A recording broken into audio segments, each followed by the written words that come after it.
देखो रिकॉर्डिंग का मैसेज किया और स्क्रीन शेयर है। Yes ma'am.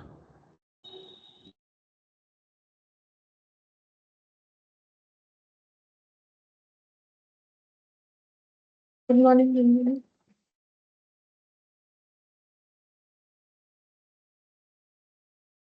Good morning ma'am. तो देखिए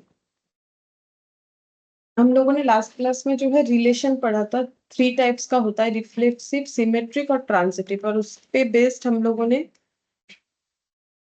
3 क्वेश्चंस भी किए, 5 क्वेश्चंस किया था। ये देखो 1 से लेके 5 तक, ठीक है। उसके बाद कुछ क्वेश्चंस है, देखते हैं कि ये हमें किस टॉपिक पे दिया हुआ है। फिर आज हम लोग रिलेशन, जैसे रिलेशन कंप्लीट हो जाएगा और थोड़ा सा है, इसके बाद हम लोग फंक्शन जो है वो स्टार्ट करेंगे, ठीक है। अच्छा, तो नेक्स्ट क्वेश्चन देखते हैं क्या दिया है। क्वेश्चन नंबर 6, इसमें बोला है x comma y such that, ये सच दैट वाला साइन है, थोड़ा सा ऐसे ही मतलब साइड करके दिया हुआ है। स्ट्रेट भी लगता है, साइड भी होता है, ये मैंने पहले दिन ही बताया था। सच दैट ऐसे भी होता है, ऐसे भी होता है, ऐसे भी होता है, ठीक है। तो such that x belongs to, capital x belongs to x और वाई बिलोंग्स टू वाई, मतलब कैपिटल एक्स जो है सेट का नाम है, उसमें ये स्मॉल एक्स बिलोंग कर रहा है। और जो कैपिटल वाई दूसरे सेट का नाम है, उसमें स्मॉल वाई बिलोंग कर रहा है। वाई इक्वल अगर एक्स है तो हम लोग को बताना है कि हम लोग का जो रिलेशन है वो क्या बनेगा, ठीक है। ये हम लोग को बताना है, वाई इक्वल अगर एक्स है तो हम लोग का रिलेशन क्या बनेगा वो हम लोग को बताना है। तो रिफ्लेक्सिव होगा, सिमेट्रिक होगा कि ट्रांजिटिव होगा, तो यहाँ से स्टार्ट करते हैं।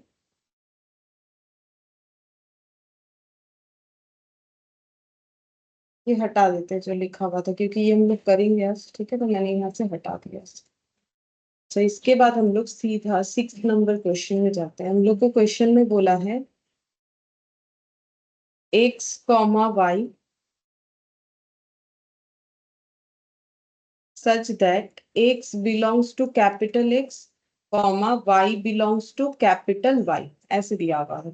और पूछा है कि y इक्वल, और इंफॉर्मेशन दिया हुआ है y इक्वल x, तो ये रिफ्लेक्सिव होगा, सिमेट्रिक होगा कि ट्रांजिटिव होगा। तो देखो ये क्वेश्चन और क्वेश्चन नंबर 1 या 2 सेम है, देखते हैं 1 या 2। 2 वाला देखो, इज इक्वल टू रिलेशनशिप बताया था इसमें, ठीक है। इज इक्वल टू रिलेशनशिप बताया था।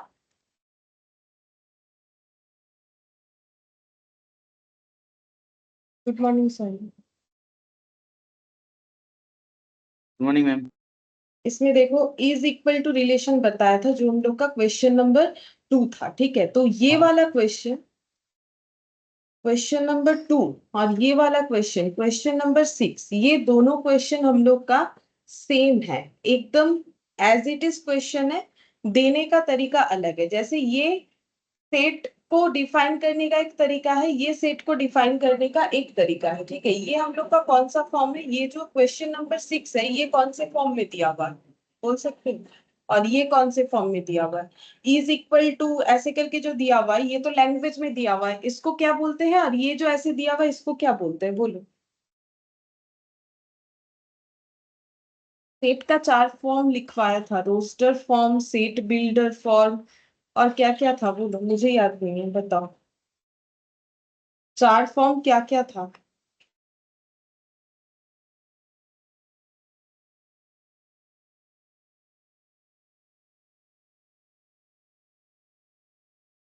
बोलो। No answer.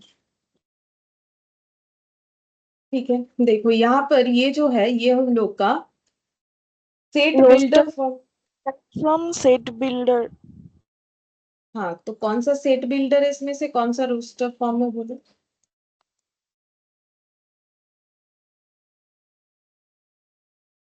ये तो दो नहीं, और भी ज्यादा फॉर्म्स था, मुझे भी याद नहीं आ रहा है, तुम लोगों से पूछ रहे कि क्या क्या फॉर्म था। अभी मुझे पूरा देखना पड़ेगा आगे जाके, मुझे तो याद नहीं आ रहा है, देख ही लेते हैं। सेट बिल्डर, रोस्टर, ये तो नाम तो मैंने बोला। रोस्टर फॉर्म था, सेट बिल्डर या एल्जेब्रिक फॉर्म या रूल मेथड, जहां पर हम लोग क्या करते हैं, प्रॉपर्टी को लिखते हैं। जैसे अगर हम लोग सिर्फ डिफाइन कर रहे, ये देखो, ये जितने भी फॉर्म है ये डिस्क्राइब, ठीक है, ये डिस्क्राइब किया हुआ है। रोस्टर मतलब ब्रैकेट वगैरह यूज करके जब लिखा जाता है इस तरीके से, जैसे सेट ऑफ वावल्स को जब हम लोग इस तरीके से डिफाइन करते हैं तो वो हम लोग का हो जाता है, ये हम लोग का हो गया सेट बिल्ड, सॉरी, इसको हम लोग बोलते हैं रोस्टर फॉर्म। ये जो दिख रहा है, ये देखो, ये जो दिख रहा है ये है डिस्क्राइब्ड, या फिर इस फॉर्म को हम लोग बोलते हैं सेट बिल्डर या फिर एल्जेब्रिक फॉर्म, जो भी हो, ठीक है, याद तो तुम लोग को रखना चाहिए।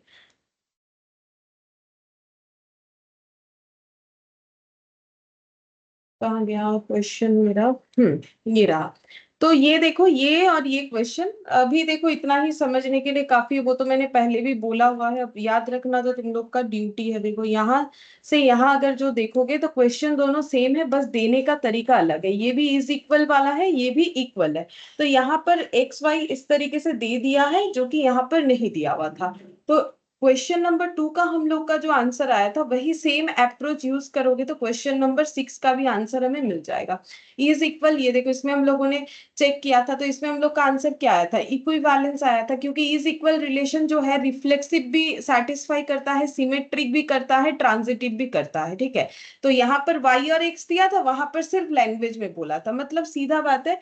ये क्वेश्चन का आंसर हम लोग का क्या हो जाएगा, ये हो गया हम लोग का इज इक्वल टू वाला क्वेश्चन।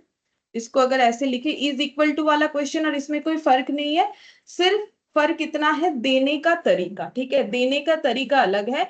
तो इसका भी आंसर हम लोग का क्या हो जाएगा, ऑप्शन इक्विवेलेंस, डी में ही शायद इक्विवेलेंस है, देखते हैं नीचे। हाँ, डीई, ये वाला इक्विवेलेंस, क्योंकि हम लोग का रिफ्लेक्सिव भी होगा, सिमेट्रिक भी होगा और ट्रांजिटिव भी होगा।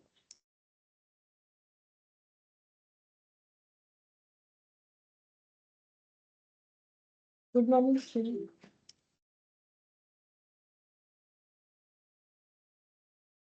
Good morning ma'am. अब हम लोग 7 वाला देखते हैं। देखो 7 वाला क्वेश्चन भी एज इट इज है, इसमें भी हमारा कोई मेहनत नहीं होगा, सिवाय तुम लोग को प्रैक्टिस याद ये करना जरूर चाहिए। यहाँ पर दिया हुआ है x comma y such that, ठीक है, यहाँ पर बोला x comma y such that x plus y equal 2x, और यहाँ पर बोला है where x and y are positive integer, where x and y are positive integer, ठीक है। हम लोग को रिलेशन बताना है कि ये कैसा रिलेशन बनेगा, मतलब सिमेट्रिक, रिफ्लेक्सिव, ट्रांजिटिव भी या इक्विवेलेंस। तो इस क्वेश्चन को भी देने का फॉर्म अलग है, ये भी क्वेश्चन 2 और 6 के तरह ही है। कैसे, अगर हम लोग इसको थोड़ा अलग से लिख ले, x plus y equal to 2x, तो हम लोग इसको ऐसे लिख सकते हैं y equal 2x minus x, तो y इक्वल हो गया x, मतलब वही वाला आ गया जो 6 नंबर वाला क्वेश्चन था। इस चीज को अगर हम लोग डिराइव कर लेते हैं तो इसके जगह हम लोग ये लिख सकते जो कि हमारे पहले क्वेश्चन में था, और यहाँ पर बोला था कि x और y पॉजिटिव इंटीजर होगा, ठीक है। तो हम लोग पॉजिटिव इंटीजर से ही चेक कर सकते हैं, जो कि क्वेश्चन नंबर 2 में देखोगे मैंने पॉजिटिव वैल्यू से ही ले रखा है। हाँ, यहाँ मैंने इंटीजर की जगह डेसिमल लिया है, तो तुम लोग इंटीजर से, सिर्फ इंटीजर से चेक करके देख सकते हो एग्जाम्पल, क्योंकि हम लोग का वही y इक्वल एक्स आ रहा है, मतलब यहाँ पर भी हम लोग का रिलेशन क्या आ रहा है, इज इक्वल टू, और इज इक्वल टू होने पे हमारा तीनों ही कंडीशन सेटिस्फाई कर जाता है, ठीक है।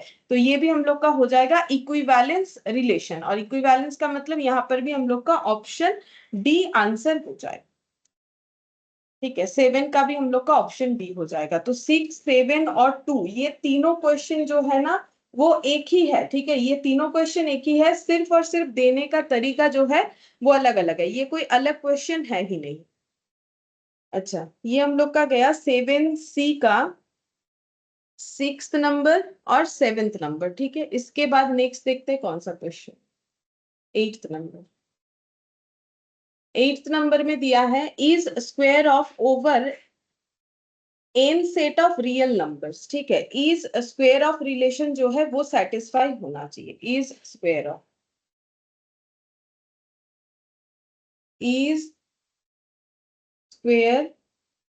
ऑफ ये रिलेशन सेटिस्फाई होना चाहिए। और हम लोग को सेट क्या दिया है, ओवर, ऐसे दिया है over an set of real numbers, ठीक है। बताना है कि रिफ्लेक्सिव होगा, सिमेट्रिक होगा कि ट्रांजिटिव होगा। ठीक है, तो रियल नंबर का मतलब जो नंबर हम लोग, रियल नंबर के मतलब रैशनल, इरेशनल, नेचुरल, होल सभी नंबर आ जाता है। ठीक है, तो बोल रहा है इस स्क्वायर ऑफ रिलेशन हम लोग का सेटिस्फाई होना चाहिए। तो बोलो कौन कौन सा रिलेशन सेटिस्फाई होगा। तीन रिलेशन हमें देखना होता है, रिफ्लेक्सिव, सिमेट्रिक और ट्रांजिटिव। ठीक है, और उसमें से अगर हम लोग का तीनों हो जाता है तो उस केस में इक्विवेलेंस बोलते हैं। तो तुम लोग बताना चाहोगे क्या होगा, रिफ्लेक्सिव होगा कि नहीं, सिमेट्रिक होगा कि नहीं, ट्रांजिटिव होगा कि नहीं हो।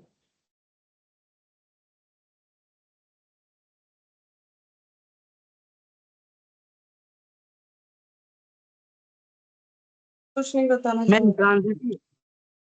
मैम ट्रांस रिफ्लेक्सिव नहीं होगा।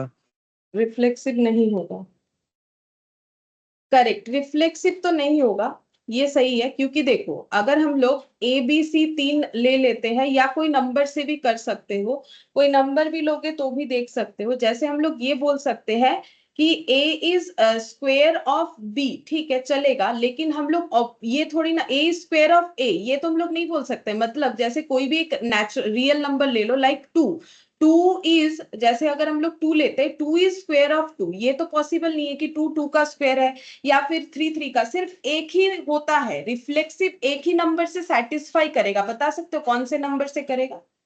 एक ऐसा नंबर है जो खुद ही खुद का स्क्वायर है, बता सकते हो कौन सा नंबर। वन। मैम 1। 1। लेकिन वो हम लोग का एक्सेप्शनल हो जाएगा। ठीक है, हम लोग बोल सकते हैं कि 1 होगा, लेकिन वो तो एक्सेप्शनल हो गया ना, क्योंकि देखो 1 के अलावा और कोई नहीं होता है। तो सिर्फ एक नंबर से हम लोग रिफ्लेक्सिव कैसे बोले, क्योंकि अप्लाई होने से कोई भी कंडीशन में अप्लाई होना चाहिए।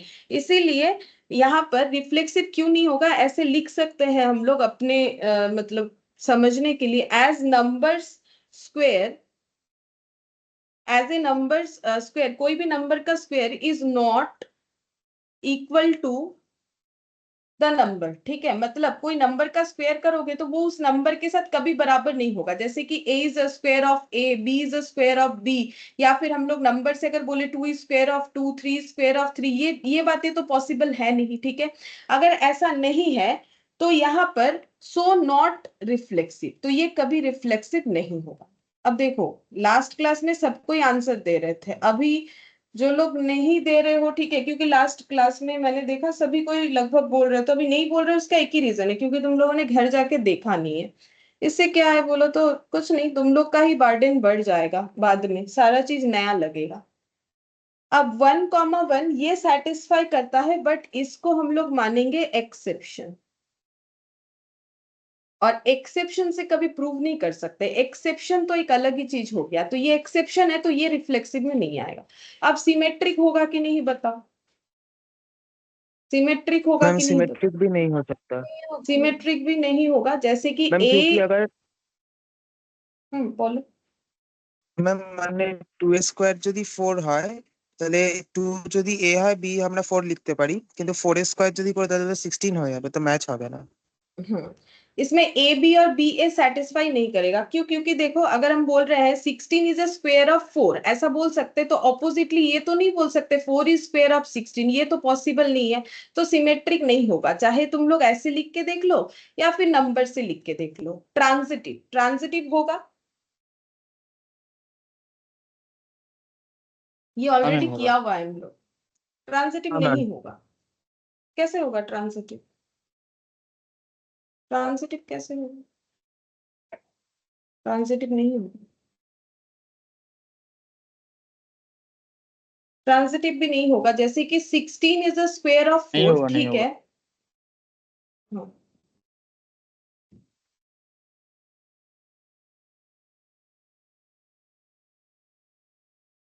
ट्रांजिटिव नहीं होगा। देखो और वैसे भी अगर देखोगे इज स्क्वायर ऑफ जो है, मैंने एग्जाम्पल में तुम लोग को करवाया था, शायद मुझे याद आ रहा है, जितना पता नहीं लग रहा है ऐसा, शायद मैंने करवाया था। जो भी हो, तो देखो अभी भी चेक करके देख सकते हैं हम लोग। 16 इज स्क्वायर ऑफ 4, बात सही है। अब हम लोग बोल सकते हैं 4, अब यहाँ पर क्या लेना है, ट्रांजिटिव के केस में मुझे ए बी लेना है, साथ ही साथ मुझे बी सी लेना है, और ये अगर होता है तो फिर मेरा जो है ए सी जो है वो सेटिस्फाई होना चाहिए। ठीक है, तो उस हिसाब से 16 इज स्क्वायर ऑफ 4, ठीक है, बात करेक्ट है कि 16 जो है 4 का स्क्वायर है, ठीक है। 4 इज अ स्क्वायर ऑफ 2, ये भी हम लोग बोल सकते हैं 4 इज स्क्वायर ऑफ 2। लेकिन इससे हम लोग को क्या कंक्लूजन लाना पड़ेगा कि ए और सी में रिलेशन है, वो हो रहा है कि नहीं, चलो देखते हैं। ऐसी रिलेशन नहीं होगा मैम। हाँ, क्योंकि देखो यहाँ पर a का मतलब होता है 16 और c का मतलब होता है 2, तो 16 इज स्क्वायर ऑफ 2, ये तो नहीं होता है। 16 2 का स्क्वायर है, ऐसा तो कुछ नहीं होता है, ठीक है। तो ट्रांजिटिव भी नहीं होगा। अगर तीनों ही आंसर ना ना ना है तो फिर हम लोग का आंसर नन ऑफ दिस होगा। देखो ये भी ना, ये भी ना, ये भी ना, तो नन ऑफ दिस हो। 8th का आंसर ऐसे थोड़ी जरूरी नहीं है कि कुछ ना कुछ रिलेशन होना ही चाहिए। नन ऑफ दिस एनओटी लिख दिया है मैंने, ठीक है। तो ये हम लोग का आंसर हो गया नन ऑफ दिस। अच्छा, अब नेक्स्ट देखते हैं रिलेशन का कौन सा क्वेश्चन है हम लोग का। और शायद ना रिलेशन का कोई क्वेश्चन नहीं है। देखो 10th नंबर का क्वेश्चन हम लोगों ने कर लिया था, याद आ रहा है तुम लोग को। 9th किया था, ये मुझे याद है कि 32 एलिमेंट्स है, ये हम लोगों ने लास्ट दिन ही किया था। 10 तुम लोग को याद है, टी और 20 चिल्ड्रन, ये जो किए ग्रुप, हैं। हाँ ये किया हुआ था। हाँ अच्छा, मैम, इसका वाला काम किया था मैम। 11th नंबर का देखते हैं। 11th नंबर में क्या बोला है? 11th नंबर में बोला है the number of subset of the set. ये सेट का क्वेश्चन आ गया, क्योंकि देखो चैप्टर हमारा 3 टॉपिक पे चल रहा है, सेट, रिलेशन, फंक्शन। इसके बाद लिमिट, कंटिन्यूटी भी करना पड़ेगा हम लोग को। तो अभी हम लोग क्या पढ़ रहे हैं? बेसिकली रिलेशन पढ़ रहे हैं, लेकिन बीच बीच में ना मिक्सड अप क्वेश्चन है, जैसे जिस पैटर्न में इसमें दिया हुआ है। तो जो भी हो, तो यहाँ सेट का आ गया, तो नंबर ऑफ सबसेट बताना है। 6 8 11 से कितना होगा, देखते हैं बता पाते हो कि नहीं, क्योंकि तुम लोग तो लास्ट क्लास वाला ही थोड़ा थोड़ा गड़बड़ कर रहे हो। कोई कोई तो बता भी नहीं रहे, याद है बोल के तो मुझे डाउट है। एक फॉर्मूला सिखाया था मैंने, 2 टू दी पावर n होता है। और वैसे भी अगर देखो किसी को कंसेप्ट याद है, अगर फॉर्मूला भी याद नहीं है, सबसेट क्या होता है, ये 6 एक सबसेट हो जाएगा, एक 8 हो जाएगा, एक 11 हो जाएगा। मैंने ऐसे करके पावर सेट सबसेट को एक साथ सिखाया था। एक 6 8 हो जाएगा, मैम 8 को एक होगा। 8 11 8 हो जाएगा। 2 टू दी पावर 3 होता है। देखो चैप्टर खत्म नहीं हो रहा है, लेकिन तुम लोग भूल जा रहे हो। 11 सी, ऑप्शन सी, ये हो जाए 11 नंबर। 6 8 और 11 इसका सबसेट हो गया हम लोग का। 2 to the power n number of elements होता है n का वैल्यू। अब 12th नंबर देखो, एक सेट है v, एक सेट है r, एक सेट है s। अब सेट कैसा है वो भी हमें यहाँ अंदर डिस्क्राइब करके बताया हुआ है। r equal to one another, बोल रहा है ये सभी सेट एक दूसरे के बराबर हो जाएंगे if x is equal to, अगर x का वैल्यू कितना हो, -2 2 हाफ क्या होगा, ठीक है। तो जो भी सेट है उसमें हमें दिया हुआ है x प्लस 2 इक्वल टू 0। भी सेट में दिया हुआ है भी सच दैट x प्लस 2 इक्वल 0। इसमें ऐसा है x सच दैट बोला है, x such that x plus 2 equal 0। फिर एक सेट दिया हुआ है एस। एस में क्या दिया हुआ है कि r दिया हुआ है, x सच दैट r दिया हुआ है पहले। x का square plus 2x plus 10, 2x plus 2x equal 0 ऐसे दिया हुआ है शायद। हाँ, उसके बाद s, x such that x का square plus x minus 2 equal 0, ये दिया हुआ। हम लोग को फाइंड आउट करना है x का ऐसा वैल्यू ताकि भी r और s इक्वल हो जाए। ये बोला है भी r और s इक्वल कैसे होगा, मतलब फॉर x कितना होने से ये तीन इक्वल होगा, तो इसको कैसे निकालेंगे? तो मैम देखो -2 नहीं होगा। -2 नहीं होगा, अच्छा तो फिर कौन सा आंसर होगा? मैम करना है कैलकुलेट। कैलकुलेट करना पड़ेगा। कैलकुलेट क्या करना है हम लोग को? यहाँ पर सिंपल पूछा है कि x के कौन से वैल्यू के लिए सब इक्वल होगा, तो x का वो वैल्यू जो सारी इक्वेशंस को सेटिस्फाई करेगा। तो यहाँ पर देखो x प्लस 2 0 भी के केस में, तो x का वैल्यू -2, ऐसे चेक करने से पता चल जाएगा। यहाँ देखते हैं x का स्क्वायर प्लस 2x 0 है, x कॉमन ले लेते हैं, यहाँ पर हो गया 0। तो यहाँ दो वैल्यू निकलेगा, x का एक वैल्यू 0 और दूसरा x प्लस 2 0, तो x इक्वल -2, ठीक है। तो ये सेकेंड वाले से निकला। थर्ड वाले से देखते हैं, एक्स का square plus x minus two zero. अब इसको सॉल्व करने से कितना आएगा, ये आ जाएगा हम लोग का एक्स का स्क्वायर प्लस, यहाँ पर इसे मिडिल टर्म फैक्टराइजेशन करना पड़ेगा, तो मिडिल टर्म फैक्टराइजेशन कर लेते हैं।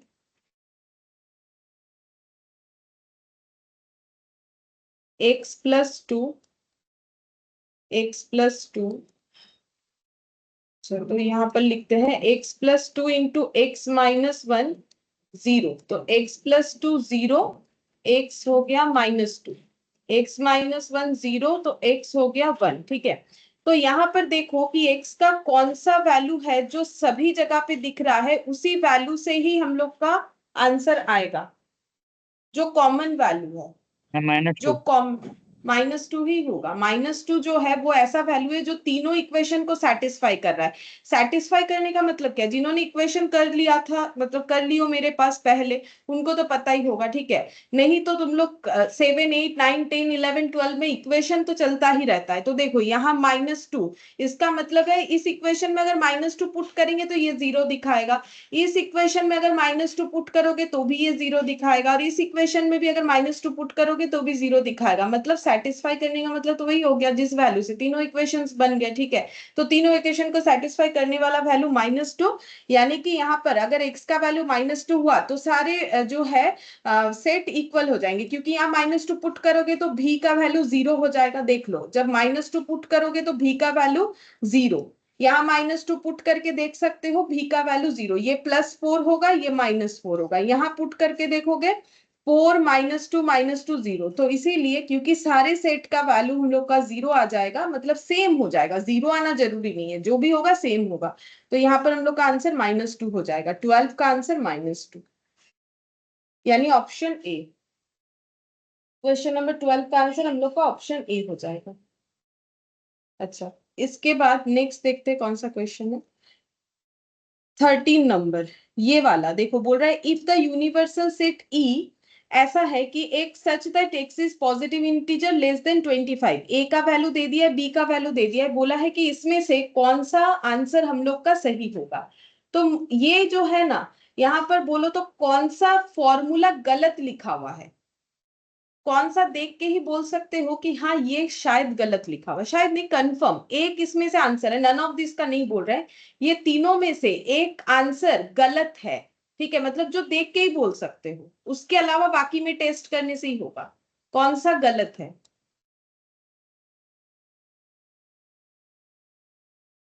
बी। ए नंबर।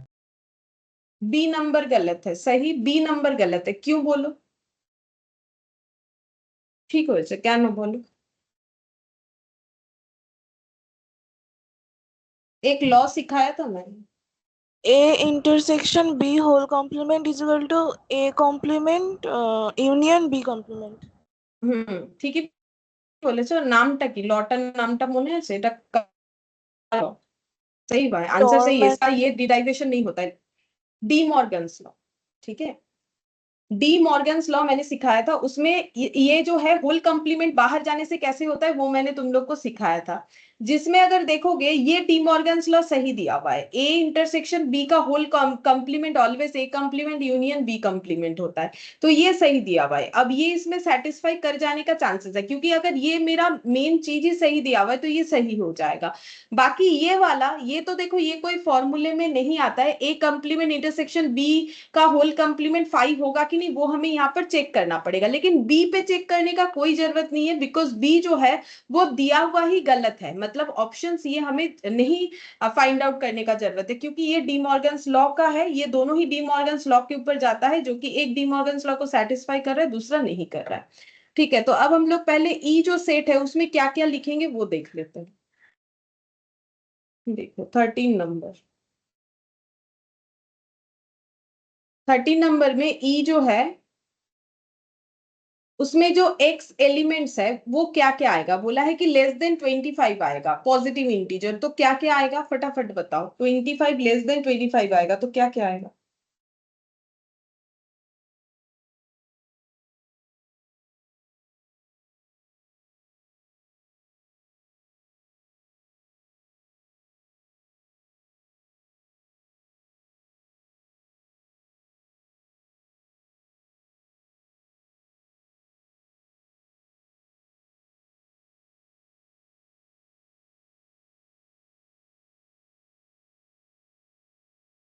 1 से लेके 24 तक आएगा, ठीक है। फिर यहाँ पर बोला है ए दे दिया है, बी दे दिया है। ए है 2, 6, 8, 14, 22।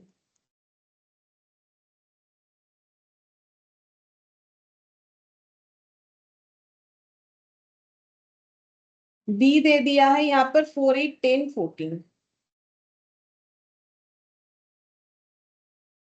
अच्छा, इसके बाद हम लोग को बोला है कि इसमें से कौन सा सही है, जिसमें हम बोल रहे हैं बी पे चेक करो ही मत। क्यों? अब देखो, ये सब तुम लोग अपने एमसीक्यू को तभी शॉर्टकट कर सकते हो अगर अभी मेहनत करोगे।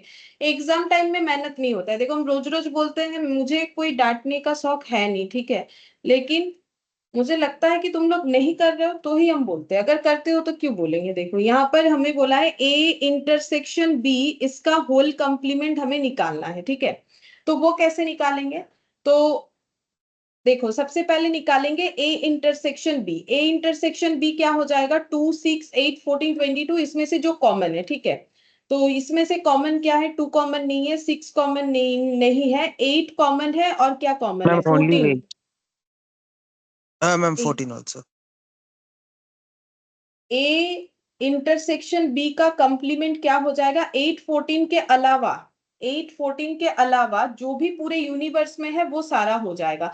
मतलब except 8 and 14, except 8 and 14, all numbers up to 24। तो 1, 2, 3, 4, 5, 6, 7, 9, 10, 11, 12, 13, 15, 16, 17, 18, 19, 20, 21, 22, 23, 24, 24, ये हो जाएगा हम लोग का A intersection B whole complement, ठीक है। इसके बाद यहाँ पर इसके साथ हमें प्रूफ करने बोला है ए कंप्लीमेंट यूनियन बी कंप्लीमेंट। तो ए कंप्लीमेंट क्या होगा? जो ए के पास नहीं है बट यूनिवर्स में है, उसमें आ जाता है 1, ठीक है।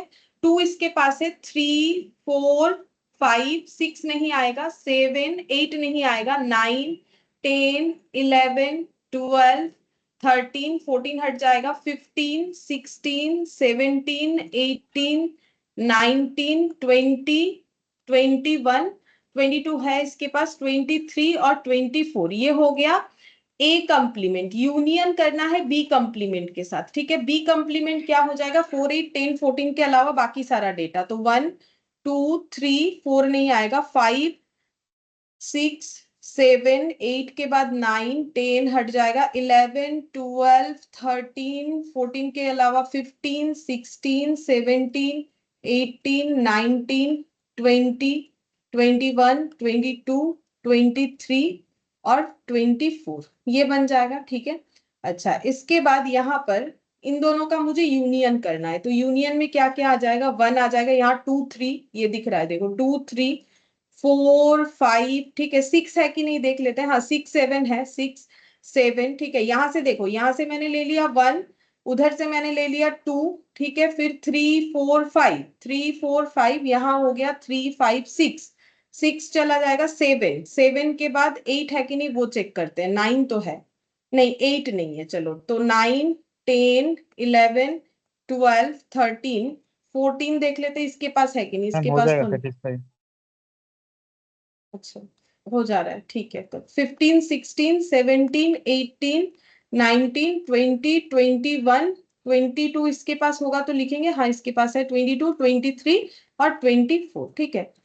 अब यहाँ पर बस चेक करना है दोनों मैच हो रहा है कि नहीं। तो दोनों मैच जरूर होना चाहिए, बिकॉज ये डी मॉर्गन्स लॉ में ही लिखा हुआ है, ठीक है। तो यहाँ पर देखो 1, 2, 3, 4, 5, 6, 7, 9, 1, 2, 3, 4, 5, 6, 7, 9, 10, 11, 12, 13, 15, 10, 11, 12, 13, 15, 16, 17, 18, 16, 17, 18, 19, 20, 21, 22, 23, 24, 19, 20, 21, 22, 23, 24। तो ये हम लोग का सेटिस्फाई हो गया, यानी कि आंसर ए होगा। लेकिन पहला बात ये है कि अगर तुम लोग को डी मॉर्गन्स लॉ याद रहे तो तुम लोग इसी को आंसर दोगे, ये तो आंसर होगा नहीं। और इस पे चेक करोगे पता चल जाएगा, ये जल्दी चेक होगा, ठीक है, कि ये हो रहा है कि नहीं हो रहा है इस कंडीशन के लिए। लेकिन अगर डी मॉर्गन्स लॉ दिया हुआ है तो ये जरूर हाँ होगा।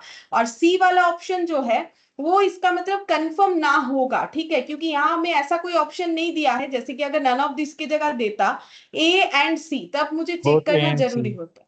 हाँ, तब मुझे चेक करना जरूरी था, अदरवाइज नहीं था। तो अब देखो ये डिपेंड कर रहा है तुम लोग कितना मेहनत कर रहे हो अपने ऊपर। अगर याद रख सकते हो कि डी मॉर्गन्स लॉ क्या है तो फिर ये मेहनत करने का जरूरत नहीं पड़ेगा, ठीक है, ये करने का कोई जरूरत ही नहीं है। लेकिन मैंने इसीलिए बता दिया क्योंकि तुम लोग तो डी मॉर्गन्स लॉ याद नहीं किए, ठीक है, तो इसीलिए मैंने बता दिया। बाकी तुम लोग अगर इस पे चेक करोगे, खुद से चेक करके देख लेना, सी वाला सेटिस्फाई नहीं जाएगा, ठीक है। अब 14th नंबर वाला देखते हैं। देखो 14th नंबर वाले में क्या बोला है यहाँ पर, if the set P has 3 element Q, 4 and R2, तो n of P दिया हुआ है 3, n of Q और n of R। n of Q दिया हुआ है 4 और n of R दिया हुआ है यहाँ पर 2। हम लोग को पूछा है कि P cross Q cross R में कितने एलिमेंट है, मतलब n of P cross Q cross R। ये लास्ट क्लास में पढ़ा था प्रोडक्ट सेट में, तुम लोग बताना चाहोगे आंसर? हाँ, 24 elements.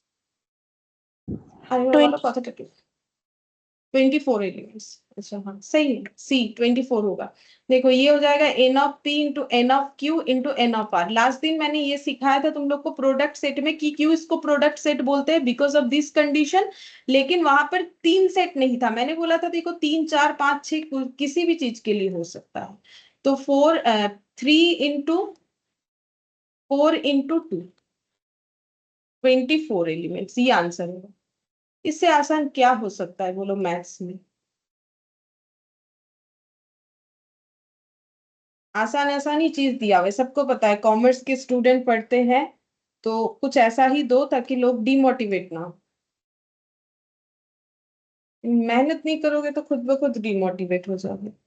यहाँ पर देखो दिया हुआ है कि ए और बी और सी दिया हुआ है, हमें ए क्रॉस बी इंटरसेक्शन सी निकालना है। आसान है, निकाल सकते हो तुम।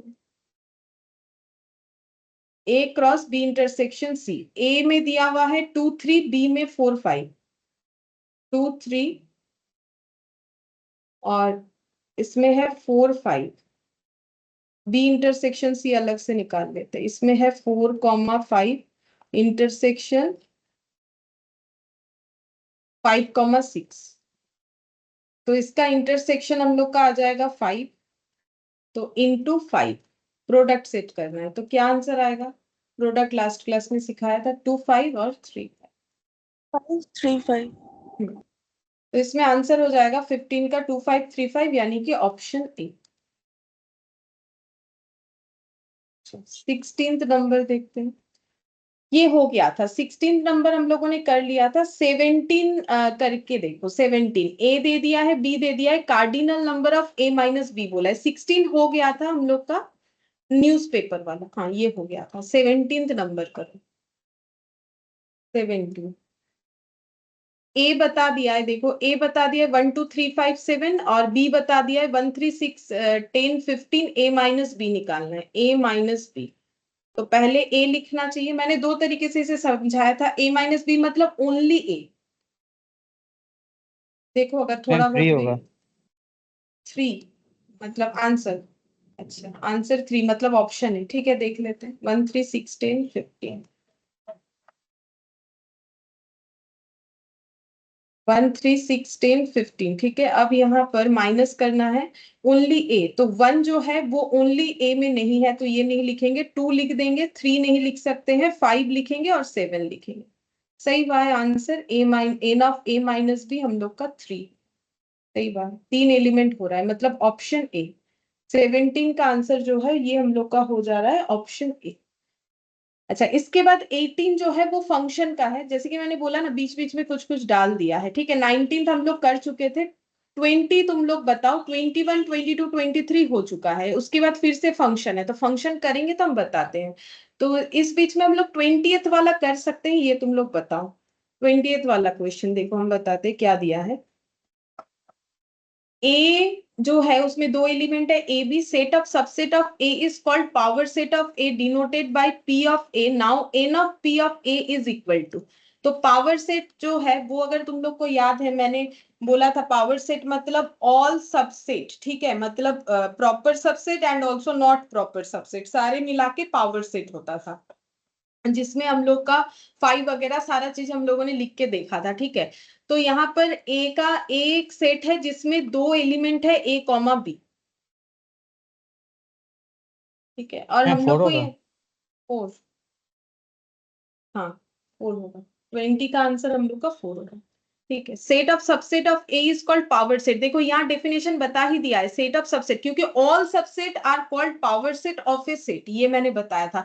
एक मैंने बोला था प्रॉपर सबसेट होता है 2 टू द पावर n-1 और नंबर ऑफ सबसेट होता है 2 टू द पावर n। मतलब वहां पर हम लोग का ये जो है, देखो एक्चुअली इसका क्या क्या सबसेट आएगा, एक ए आएगा, एक बी आएगा, एक ए बी आएगा और एक ए फाई बी आएगा, आएगा और 5 आएगा।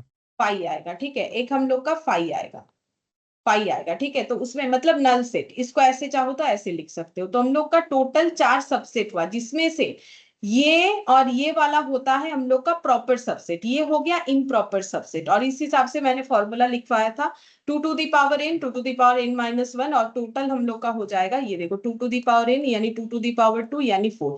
तो number of subset is called power set, तो पावर सेट हम लोग का 4 हो जाएगा, ऑप्शन बी।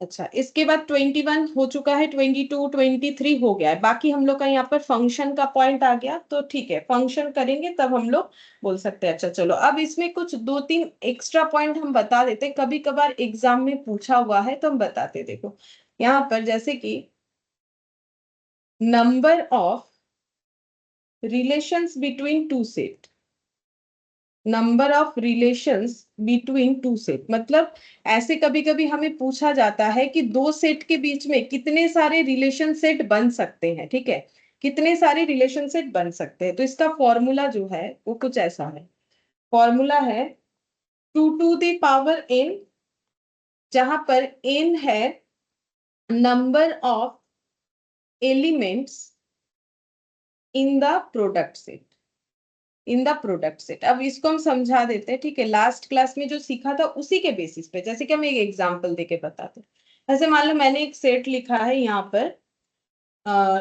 2 3, ठीक है, और यहाँ पर मैंने बी लिखा है मान लो 4 6, ठीक है। तो मुझे बोला है दो सेट के बीच में कितने सारे रिलेशन होते हैं। तो रिलेशन सेट कैसे निकलता है, अगर हम लोग दो सेट का प्रोडक्ट करते हैं और उसके बाद एक कंडीशन या रिलेशन बनाते हैं कि इस रिलेशन के अंदर इस प्रोडक्ट सेट का कौन कौन सा एलिमेंट आता है, तो उसे हम लोग रिलेशन सेट बोलते हैं। अब इसको अगर हम प्रोडक्ट सेट करेंगे तो इसमें मेरा आंसर आएगा ऐसे 2 4 2 6, उसके बाद आ जाएगा 3 4 और 3 6, ठीक है। तो यहाँ पर देखो ये मेरा क्या आ गया, नंबर ऑफ, यहाँ पर हो गया, ये मेरा हो गया possible subset of A cross B. इसको हम लोग बोल सकते हैं, ये जो मेरा आंसर आया, ये जो मेरा आंसर आया, ये क्या है, ये है प्रोडक्ट सेट का आंसर, ठीक है। बात सही है कि ये प्रोडक्ट सेट का आंसर है। साथ ही साथ हम लोग इसको ये भी तो बोल सकते हैं, number of possible subset of A cross B. A cross B का क्या क्या सबसेट हो सकता है, जैसे अगर 2 3 ये एक सेट है, ए सेट का 2 एलिमेंट है 2 3, इसका पॉसिबल सबसेट क्या हो सकता है, एक 2, दूसरा 3, और एक 2 3 और एक हम लोग का 5, ठीक है, ये हो सकता है। उस बेसिस पे अगर जाए तो ए क्रॉस बी का कितना सारा सबसेट हो सकता है, ये सारे सबसेट हो सकते हैं। मतलब अगर हम लोग लिखे जैसे ये दोनों मिला के ये इंडिविजुअली एक एक करके हो जाएगा, ठीक है, इस तरीके से हो सकता है। ये देखो इंडिविजुअली, फिर दो, ये दो, ये दो, ये दो, फिर ये दो, फिर ये दो, फिर 3 3 करके अलग अलग, इस तरीके से अलग अलग सबसेट हो सकता है, ठीक है, और एक 5 हो जाएगा। तो यहाँ पर ये यही चीज बोला है, तो बोला है कि इससे कितने सारे रिलेशन सेट बन सकते हैं, ठीक है। तो यहाँ पर नंबर ऑफ पॉसिबल रिलेशंस, तो रिलेशंस क्या होता है, रिलेशंस होता है सबसेट ऑफ प्रोडक्ट सेट। सोचो रिलेशन क्या होता है, सबसेट ऑफ प्रोडक्ट सेट। अगर हम लोग इतना सारा रिलेशन बना सकते हैं, उतने ही सारे, देखो पॉसिबल रिलेशन मतलब कितना सारा बन सकता है। एक ऐसे बन सकता है कि हम लोग का ऑर्डर्ड पेयर में ए ग्रेटर देन बी है, तो उसमें हम लोग का ये आ जाएगा अच्छा ए ग्रेटर देन बी वाला तो कोई भी नहीं हो रहा है, चलो ए लेस देन बी वाला, उसमें ये सारे चीज आ जाएंगे, ठीक है। इस तरीके से हम लोग अलग अलग रिलेशन बना के कितने सारे पॉसिबल रिलेशन बना सकते हैं। जितना सारा यहाँ पर जो है पॉसिबल सबसेट है, नंबर ऑफ पॉसिबल सबसेट, ठीक है, number of possible subset of A cross B, A cross B का जितना सारा पॉसिबल सबसेट होगा उतना ही सारा रिलेशन सेट बन सकता है। इसका रीजन ये है कि relation set are subset of product set, क्योंकि relation set are subset of product set, तो जितना सारा सबसेट बनेगा प्रोडक्ट सेट का उतना ही सारा रिलेशंस बनेगा। तो यहाँ पर आंसर हो जाएगा 2 to the power 1 2 3 4, ठीक है, तो 2 to the power 4 यानी आंसर हो जाएगा 2 to the power 4 कितना होता है 16, 16 होता है, ठीक है। तो अगर ये चीज समझ में आए तो मैं एक क्वेश्चन दे रहा है, तुम लोग बताओ, एक क्वेश्चन दे रहा है, ठीक है। इफ ए 1,2 बी 3,4 डिटरमाइन, ऐसा क्वेश्चन आया हुआ है, determine the number of relation from A and B, option भी देंगे 3, 16, 5 और 6, बोलो क्या आंसर है इसका, एक ही क्वेश्चन करेंगे।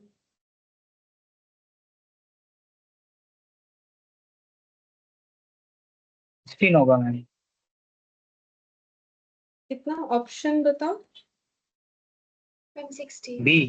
बी, हाँ बी 16 होगा। देखिए क्योंकि हम लोग को क्या निकालना है, हम लोग को यहाँ पर 2 सेट दिया हुआ है, हमें बोला है नंबर ऑफ रिलेशन, इससे कितने सारे रिलेशन सेट बन सकते हैं, तो इसका ए क्रॉस बी करने से जितना सारा पॉसिबल सबसेट होगा उतना ही सारा, तो हमें फॉर्मूला बता रखा है 2 to the power n, जहां पर n का मतलब क्या है, number of elements in the product set. तो इस प्रोडक्ट सेट में कितने सारे एलिमेंट हो सकते हैं, तो देखो प्रोडक्ट सेट का कितना एलिमेंट होगा, 1 3 एक एलिमेंट, 1 4 दूसरा एलिमेंट, 2 3 तीसरा एलिमेंट, 2 4 चौथा एलिमेंट, ठीक है, ये 4 एलिमेंट हो गया, अलग अलग कॉमा दे दे के एलिमेंट ही बोला जाता है, तो 2 to the power 4 यानी कि 16 होगा।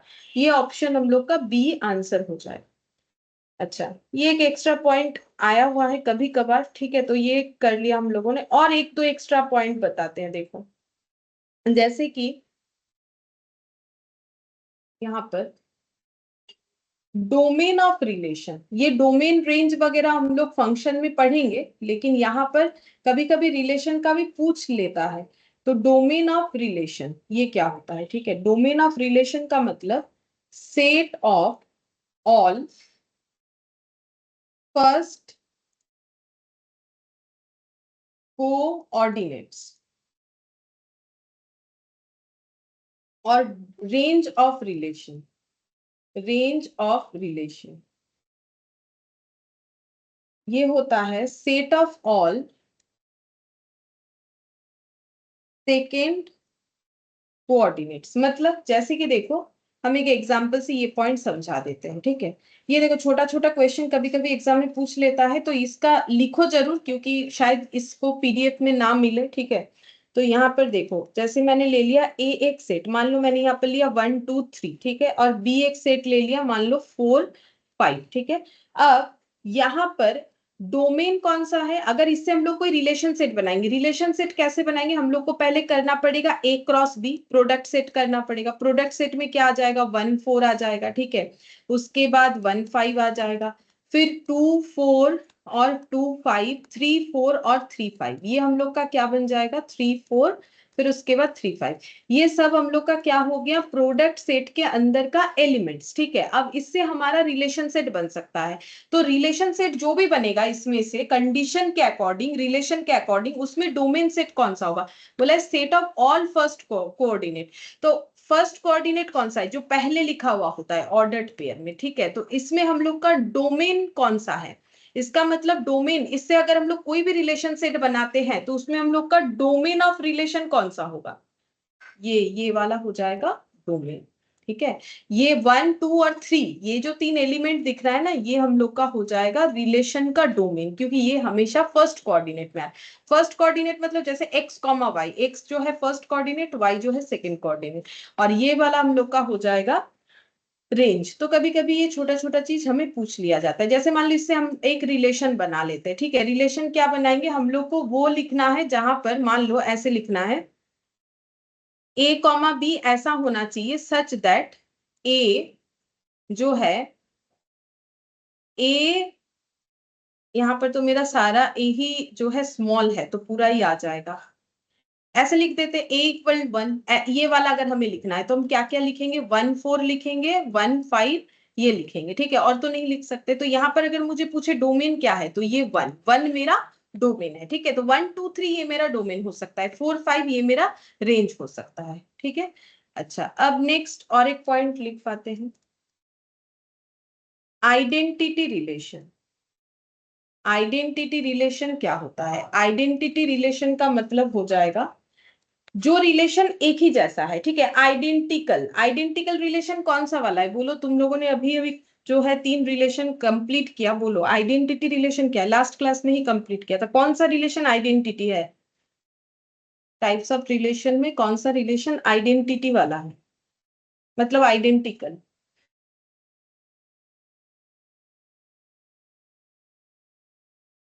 अरे रिफ्लेक्सिव, सिमेट्रिक, ट्रांजिटिव, इक्विवेलेंस, इसमें से कौन आइडेंटिटी वाला है?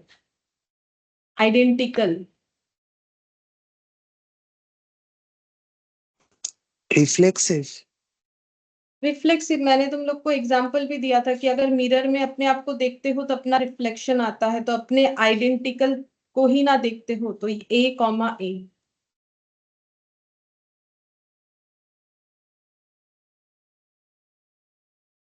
ऑलवेज रिफ्लेक्सिव होगा। इसके बाद इनवर्स। इनवर्स रिलेशन क्या होता है? इनवर्स रिलेशन इसका है, if R be a relation on A, then the relation R inverse on A defined by R inverse equal, ऐसे समझा देंगे, B comma A comma B belongs to R is called inverse relation on A। ठीक है, ऐसे तो नहीं समझ में आएगा, एक एग्जाम्पल देके समझा देता है, ये पूरा पॉइंट समझ में आ जाएगा। तो जैसे कि हम यहाँ पर एक एग्जाम्पल ले रहे हैं, पीछे ही ले लेते हैं।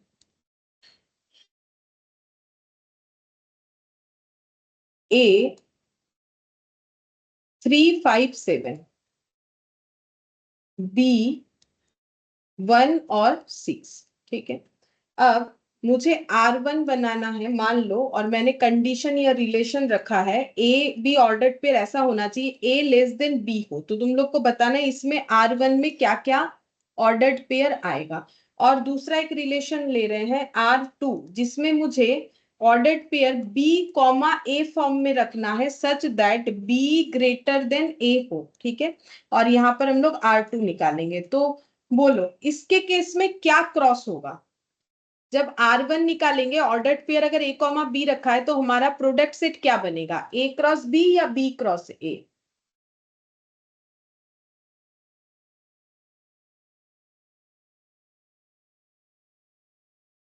मैम एक बार बोलবেন কি জিজ্ঞেস?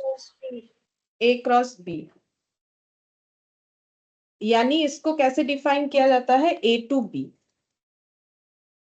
और R2 जो है इसमें हम लोग क्या लिखेंगे, R2 अगर बी कॉमा ए ऑर्डर्ड पेयर में रखना है, तो ये बी क्रॉस ए बनाना चाहिए हमें, उसके बाद ही ढूंढना चाहिए उसमें बी टू ए होगा, ठीक है।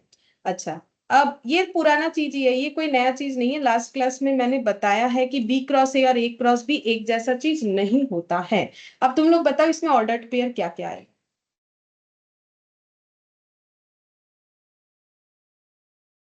चाहो तो क्रॉस करके मुझे बताओ, कैसे भी बताओ क्या आएगा ऑर्डर्ड पेयर। दोनों में इतना बोल सकते, दो दो ही आएगा, बोलो क्या आएगा?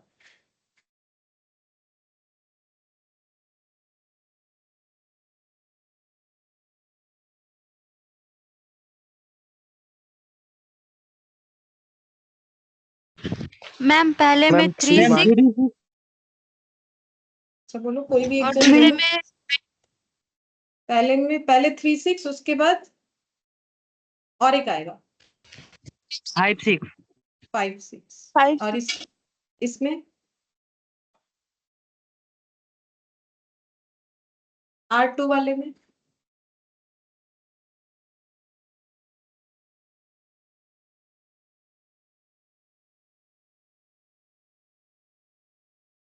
चेक करो, इसमें भी 2 ही आएगा। क्या क्या आ रहा है? 6 3 और 6 5। 6 3 और 6 5, सही बात।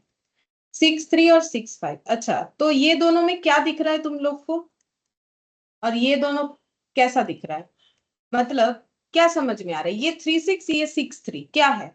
रिवर्स है। ये 5 6 है, ये 6 5 है। क्या है? रिवर्स है। ठीक है, यानी कि इनवर्स। इनवर्स रिवर्स यानी यहाँ पर इनवर्स। अब पढ़ के देखो, if R be a relation on A, then the relation R inverse on A defined by R inverse B comma A such that A comma B belongs to R is called inverse relation on A। मतलब अगर इस example से इस बात को हम लोग समझना चाहे तो इसका मतलब ये हो गया कि हम लोगों ने एक प्रोडक्ट सेट बनाया। ठीक है, प्रोडक्ट सेट हम लोगों ने क्या बनाया?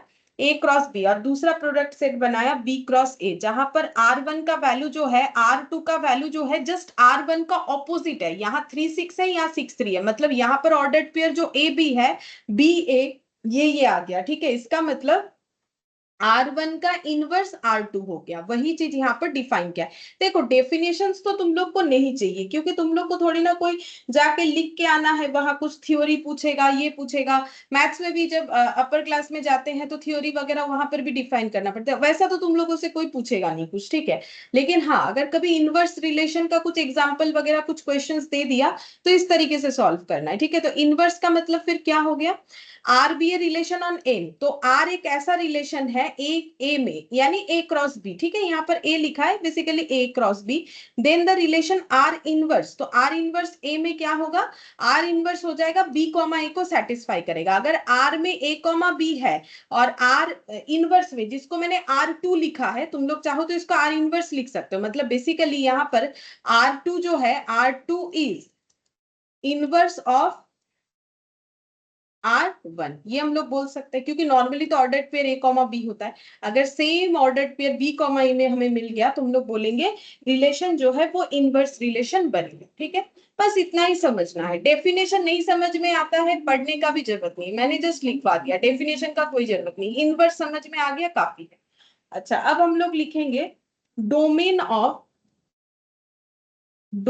ऑफ R इनवर्स क्या होगा, और रेंज ऑफ आर इनवर्स क्या होगा। ठीक है, ये दो चीज हमें समझना है, डोमेन ऑफ और रेंज ऑफ आर इनवर्स। तो ये ऑलरेडी मैंने बताया है, तुम अभी जो बताया और एकदम स्टार्टिंग में जो बताया उसको कंबाइन करने से तुम लोग भी आंसर दे सकते हो। देखो, नॉर्मली डोमेन ऑफ रिलेशन मतलब नॉट इनवर्स रिलेशन, ओनली एक किसी रिलेशन का डोमेन का मतलब होता है उसका फर्स्ट कोऑर्डिनेट्स का डेटा, और रेंज का मतलब होता है सेकंड कोऑर्डिनेट का डेटा। ठीक है, लेकिन अगर मुझे निकालना है डोमेन और रेंज आर इनवर्स का, तो यहां पर मुझे क्या लिखना चाहिए?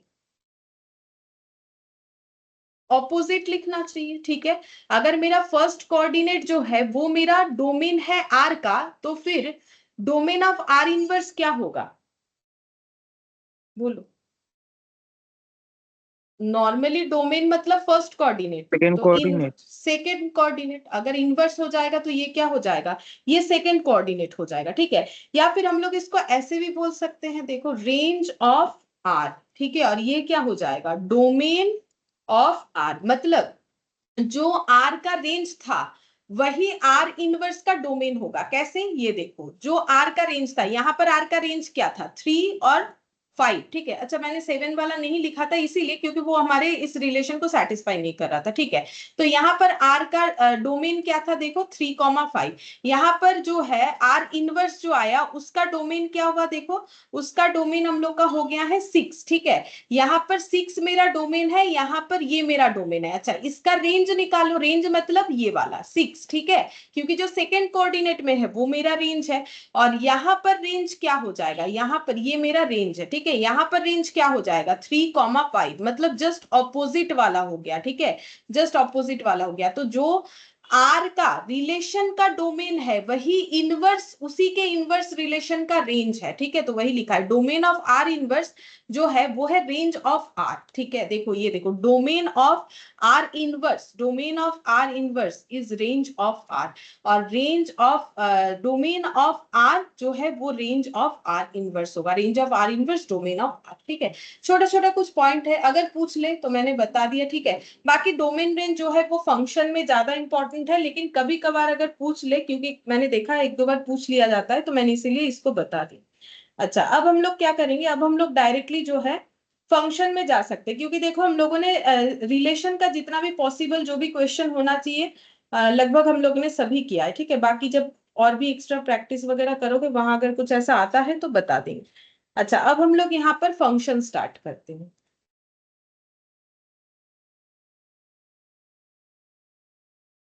फंक्शन, ठीक है। फंक्शन का मतलब क्या होता है, कोई भी एक्टिविटी को परफॉर्म करना, ठीक है। नॉर्मली हम लोग यहाँ पर फंक्शन का मतलब क्या बोलेंगे, जैसे मान लो कि यहाँ पर कुछ प्रोसेस हो रहा है, ठीक है। यहाँ पर कुछ प्रोसेस हो रहा है, और प्रोसेस होने का मतलब है कुछ मशीन्स वगैरह है, ठीक है। तो मशीन्स में हम लोग क्या कर सकते हैं, अगर हम लोग कुछ भी इनपुट देंगे, इनपुट क्या दे सकते हैं, मान लो हम लोगों ने कोई रॉ मेटेरियल दिया, ठीक है। रॉ मेटेरियल दिया तो हम लोग को क्या मिलेगा, कुछ ना कुछ आउटपुट मिलेगा एज ए फिनिश्ड गुड्स, ठीक है, एज ए फिनिश्ड गुड्स, ठीक है। तो ये तो मैंने नॉर्मल बात बता दिया कि अगर हमारे पास कोई एक मशीन है जिसको हम लोग क्या करें, जिसमें कुछ इनपुट दे रहे हैं तो हमें कुछ ना कुछ आउटपुट मिलेगा। लेकिन मैथमेटिकली फंक्शन का मतलब क्या है, मैथमेटिकली फंक्शन का मतलब है हमारे पास ऐसा मशीन है जिसमें इनपुट हमें कोई मेटेरियल वगैरह नहीं देना है, ना तो कोई प्रोडक्शन करना है, हमें इनपुट में क्या देना है, कुछ नंबर्स देने हैं, ठीक है। कुछ नंबर्स देने हैं, जिस नंबर को कैसा प्रोसेस करना है उसका इंस्ट्रक्शन मशीन में रहेगा, तो उससे मुझे क्या मिलेगा, आउटपुट मिलेगा, ठीक है। अकॉर्डिंग टू द इंस्ट्रक्शन जैसा प्रोसेस होगा। जैसे देखो अगर घर पे मिक्सर ग्राइंडर है तो वहां पर देख सकते हो ना, अगर गीला चीज पीसते हो तो उसका आउटपुट वैसा आता है, अगर सूखा चीज पीसते हो तो उसका आउटपुट वैसे आता है। वैसे ही यहाँ पर भी हम लोग नंबर का इनपुट देंगे, जैसा हमारा प्रोसेसिंग इंडिकेशन रहेगा उस हिसाब से हमारा प्रोसेस होके निकलेगा, ठीक है। आउटपुट, आउटपुट में भी क्या आएगा, कोई ना कोई नंबर ही आ जाएगा, ठीक है। तो ये क्या है, ये बेसिकली हम लोग बोल सकते हैं फंक्शन जो है यहाँ पर it is a processor, it is a processor of numbers which takes input number, process it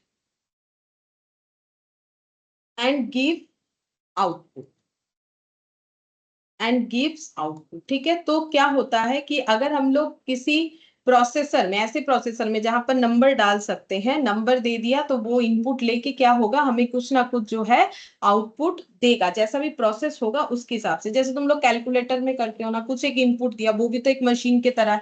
ऐसे तुम लोगों ने कैलकुलेटर में लिखा 2+5, तो तुम लोग इंस्ट्रक्शन दे रहे हो कि 2+5 को ऐड करो, तो तुम लोग का आउटपुट में 5 मिल जाएगा, ठीक है। जैसे मान लो यहाँ पर इसमें इंस्ट्रक्शन दिया हुआ है प्रोसेस करना है 2x के अकॉर्डिंग, ठीक है। तो मैंने यहाँ पर x डाल दिया है, मान लो 1, तो मुझे आउटपुट क्या मिलेगा, अगर मैंने x 1 डाला है तो मुझे आउटपुट क्या मिलेगा नंबर में,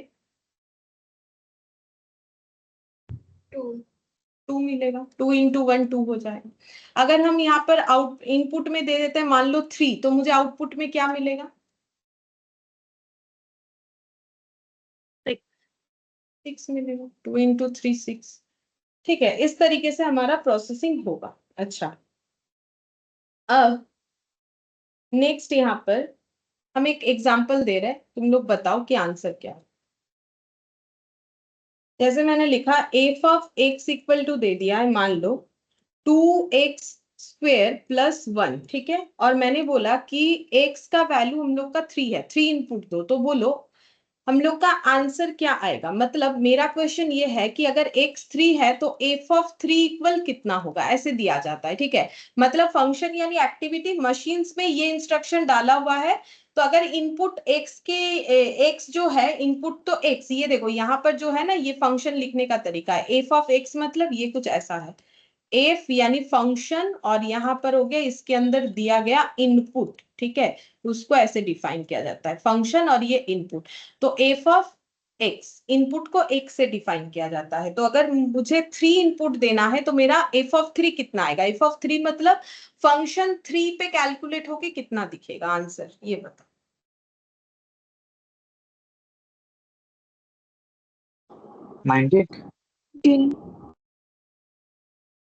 कितना? हम 19 90।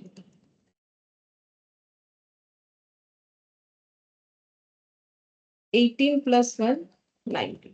हाँ ठीक है 19 होगा। अच्छा चलो और एक एग्जांपल देते। एफ ऑफ एक्स है, एक्स का स्क्वायर प्लस 1। मुझे बताओ कि एफ ऑफ 2.3 कितना होगा, ये बताओ।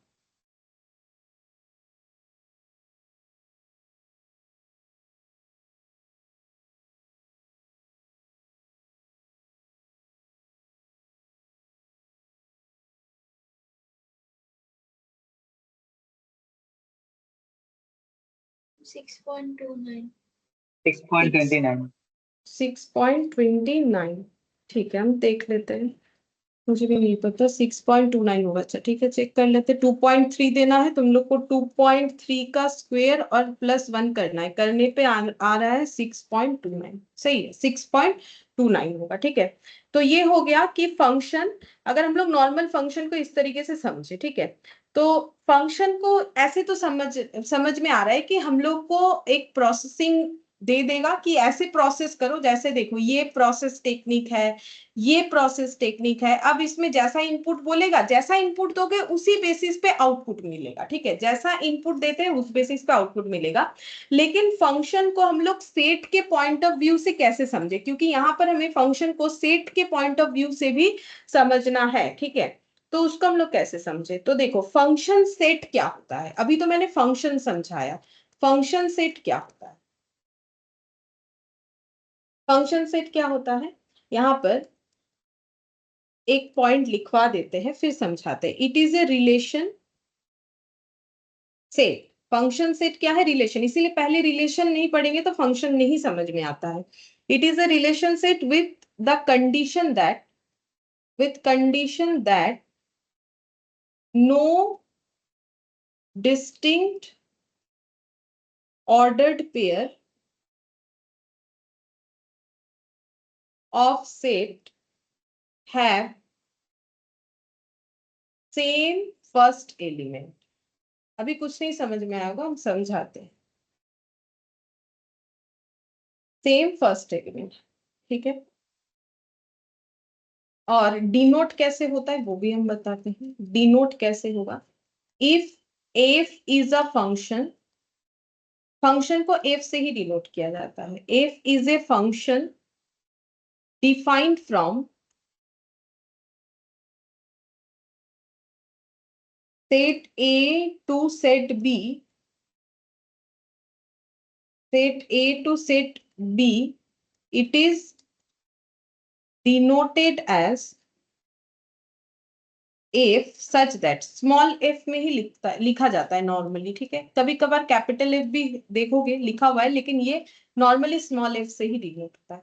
तो f जो है ये मैंने f ही लिखा है, ठीक है, वो स्मॉल f ही होगा, मैंने स्मॉल f ही लिखा है। चलो ऐसे लिख देते हैं। f is a function, f is a function defined from set a to b, it is denoted as f such that a to b, ये a to b होता है, ये मैंने लास्ट दिन तुम लोग को प्रोडक्ट सेट में बताया था, इसको 2 बोलते हैं, a to b। ठीक है अच्छा अब देखो रिलेशन क्या था, रिलेशन ए टू बी में रिलेशन क्या था? Subset of product set. ठीक है तो देखो पहले एक बार रिलेशन हम अब समझा रहे हैं, ठीक है, कि हम लोग का फंक्शन का जो है वो सेट के साथ कैसे जो है कनेक्ट होता है। तो रिलेशन को कैसे डिफाइन किया जाता है? रिलेशंस होता है अगर ए टू बी, इसका मतलब क्या हो गया, पहले हम लोगों ने प्रोडक्ट सेट किया होगा। अगर रिलेशन निकालना ए टू बी में, पहले हम लोगों ने क्या किया होगा? प्रोडक्ट सेट निकाला होगा।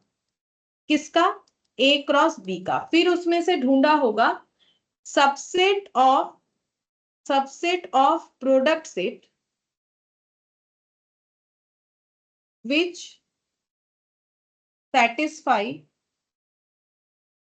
certain condition, certain relation. ठीक है ये तो हम लोगों ने सीखा था। देखो पहले हम लोग को क्या करना चाहिए? प्रोडक्ट सेट, देखो अभी अभी दिखाया, ये देखो पहले हम लोग को क्या करना चाहिए? पहले हम लोग को प्रोडक्ट सेट करना चाहिए। अब मैंने ये पूरा प्रोडक्ट सेट नहीं करके सिर्फ एक पर्टिकुलर कंडीशन को सेटिस्फाई करके जितने सारे सेट यहाँ पर एलिमेंट्स आएंगे वो लिखने के लिए बोला था, लेकिन फर्स्ट स्टेप तो वही होता है, प्रोडक्ट सेट करो। तो हम लोग बिना प्रोडक्ट सेट किए भी कर सकते हैं जब हमारा प्रैक्टिस हो जाता है। तो जब भी हमें रिलेशन निकालने के लिए बोला जाता है ए टू बी में, तो सबसे पहला स्टेप होता है प्रोडक्ट सेट बनाओ, फिर उसमें वो सारे सबसेट ढूंढो प्रोडक्ट सेट के अंदर जो हमारा सर्टेन रिलेशन को सेटिस्फाई कर रहा है। ठीक है, अब हमें बताना है, देखो अब हम लोग ये वाला जाते हैं कि हम लोग का फंक्शन सेट क्या होता है, क्योंकि बोला it is a relation set, मतलब पहले प्रोडक्ट सेट होगा, फिर रिलेशन सेट बनेगा, उसके बाद ही फंक्शन सेट आइडेंटिफाई होगा। जैसे कि देखो हम एक एग्जांपल लेते हैं, 1 3 5 और 6, ये मैंने एक सेट लिया। दूसरा एक सेट ले लिया मैंने 2 4, 2 के बाद 3 भी ले लेते हैं, 2 3 4, 2 3 4 और क्या ले 6 ले लेते हैं, 6 8 10 और 12। ठीक है, अच्छा अब मैंने एक रिलेशन दिया ए टू बी, जो कि कुछ ऐसा होना चाहिए, A comma B ordered pair में such that A greater than B. ठीक है, ये एक बनाओ, और दूसरा R2 बनाओ such that A to B वाला ही होगा और ऑर्डर्ड पेयर भी ए कॉमा बी फॉर्मेट में ही रहेगा such that b equal to a. ठीक है, अब दोनों रिलेशंस का डेटा तुम लोग बताओ, यहाँ पर R1 में क्या क्या आएगा, यहाँ पर R2 में क्या क्या आएगा, आराम से मुझे बताओ क्या क्या आएगा।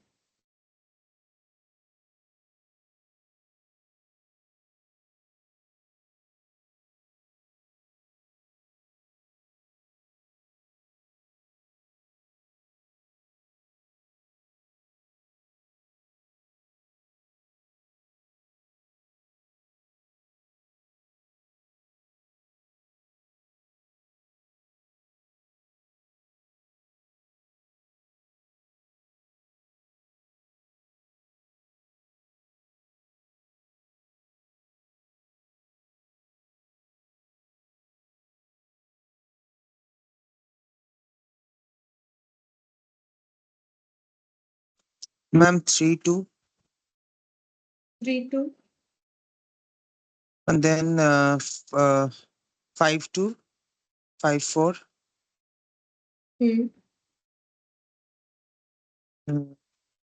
6 5 sorry ma'am 6 2 6 3 6 4 6 2 6 3 6 4 আরেকটা মিস হচ্ছে, আরেকটা হবে মিডিল 5 দিয়ে আরেকটা হবে, বাকি 5 5 3, हाँ बस इतना ही है, 5 बाकी ठीक हुआ है। 6 2 6 3 और 6 4। अच्छा, और इसमें क्या क्या आएगा, B इक्वल टू A में क्या क्या आएगा।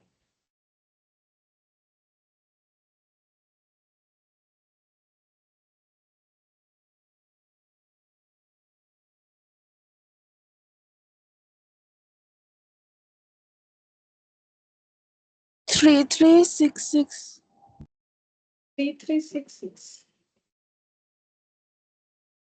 3 3 6 6 হলে B ইকুয়াল টু 2A হচ্ছে না তো, 3 3 ম্যাম হলে তো 6 হচ্ছে 3 একটা হবে 6 3 6 3। আমি কিন্তু B2A বলিনি, আমি কিন্তু A টু B বলেছি। আচ্ছা 6 3 বলছো, তাহলে 6 আর 3, তাহলে A যেটা এটা 2A আর এটা হয়ে গেল B। হ্যাঁ এটা হতে পারে, ये वाला हो सकता है, ये हो सकता है।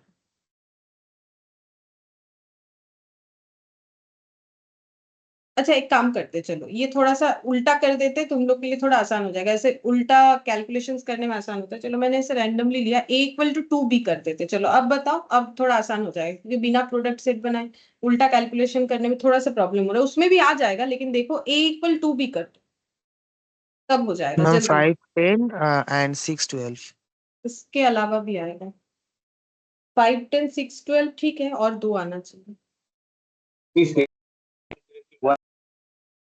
1 2 मैम आएगा 6 3 একটা বললাম 1 2 आएगा और 3 6 आएगा।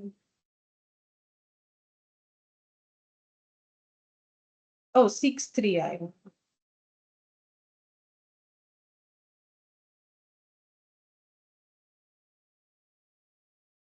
6 3, तो ये सेटिस्फाई हो रहा है। ए जो है वो ए का वैल्यू 2B के बराबर होगा, तो ए का वैल्यू जो है 2B के बराबर होगा।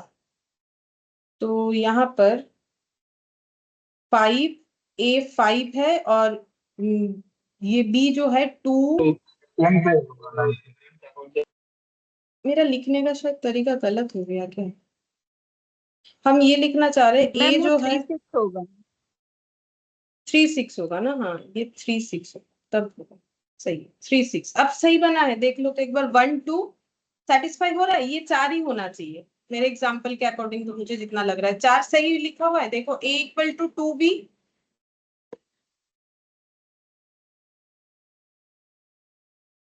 ম্যাম এ তো 3, এবার যদি 2B মানে 6 ইন্টু 2 তো 12 হয়ে যাবে।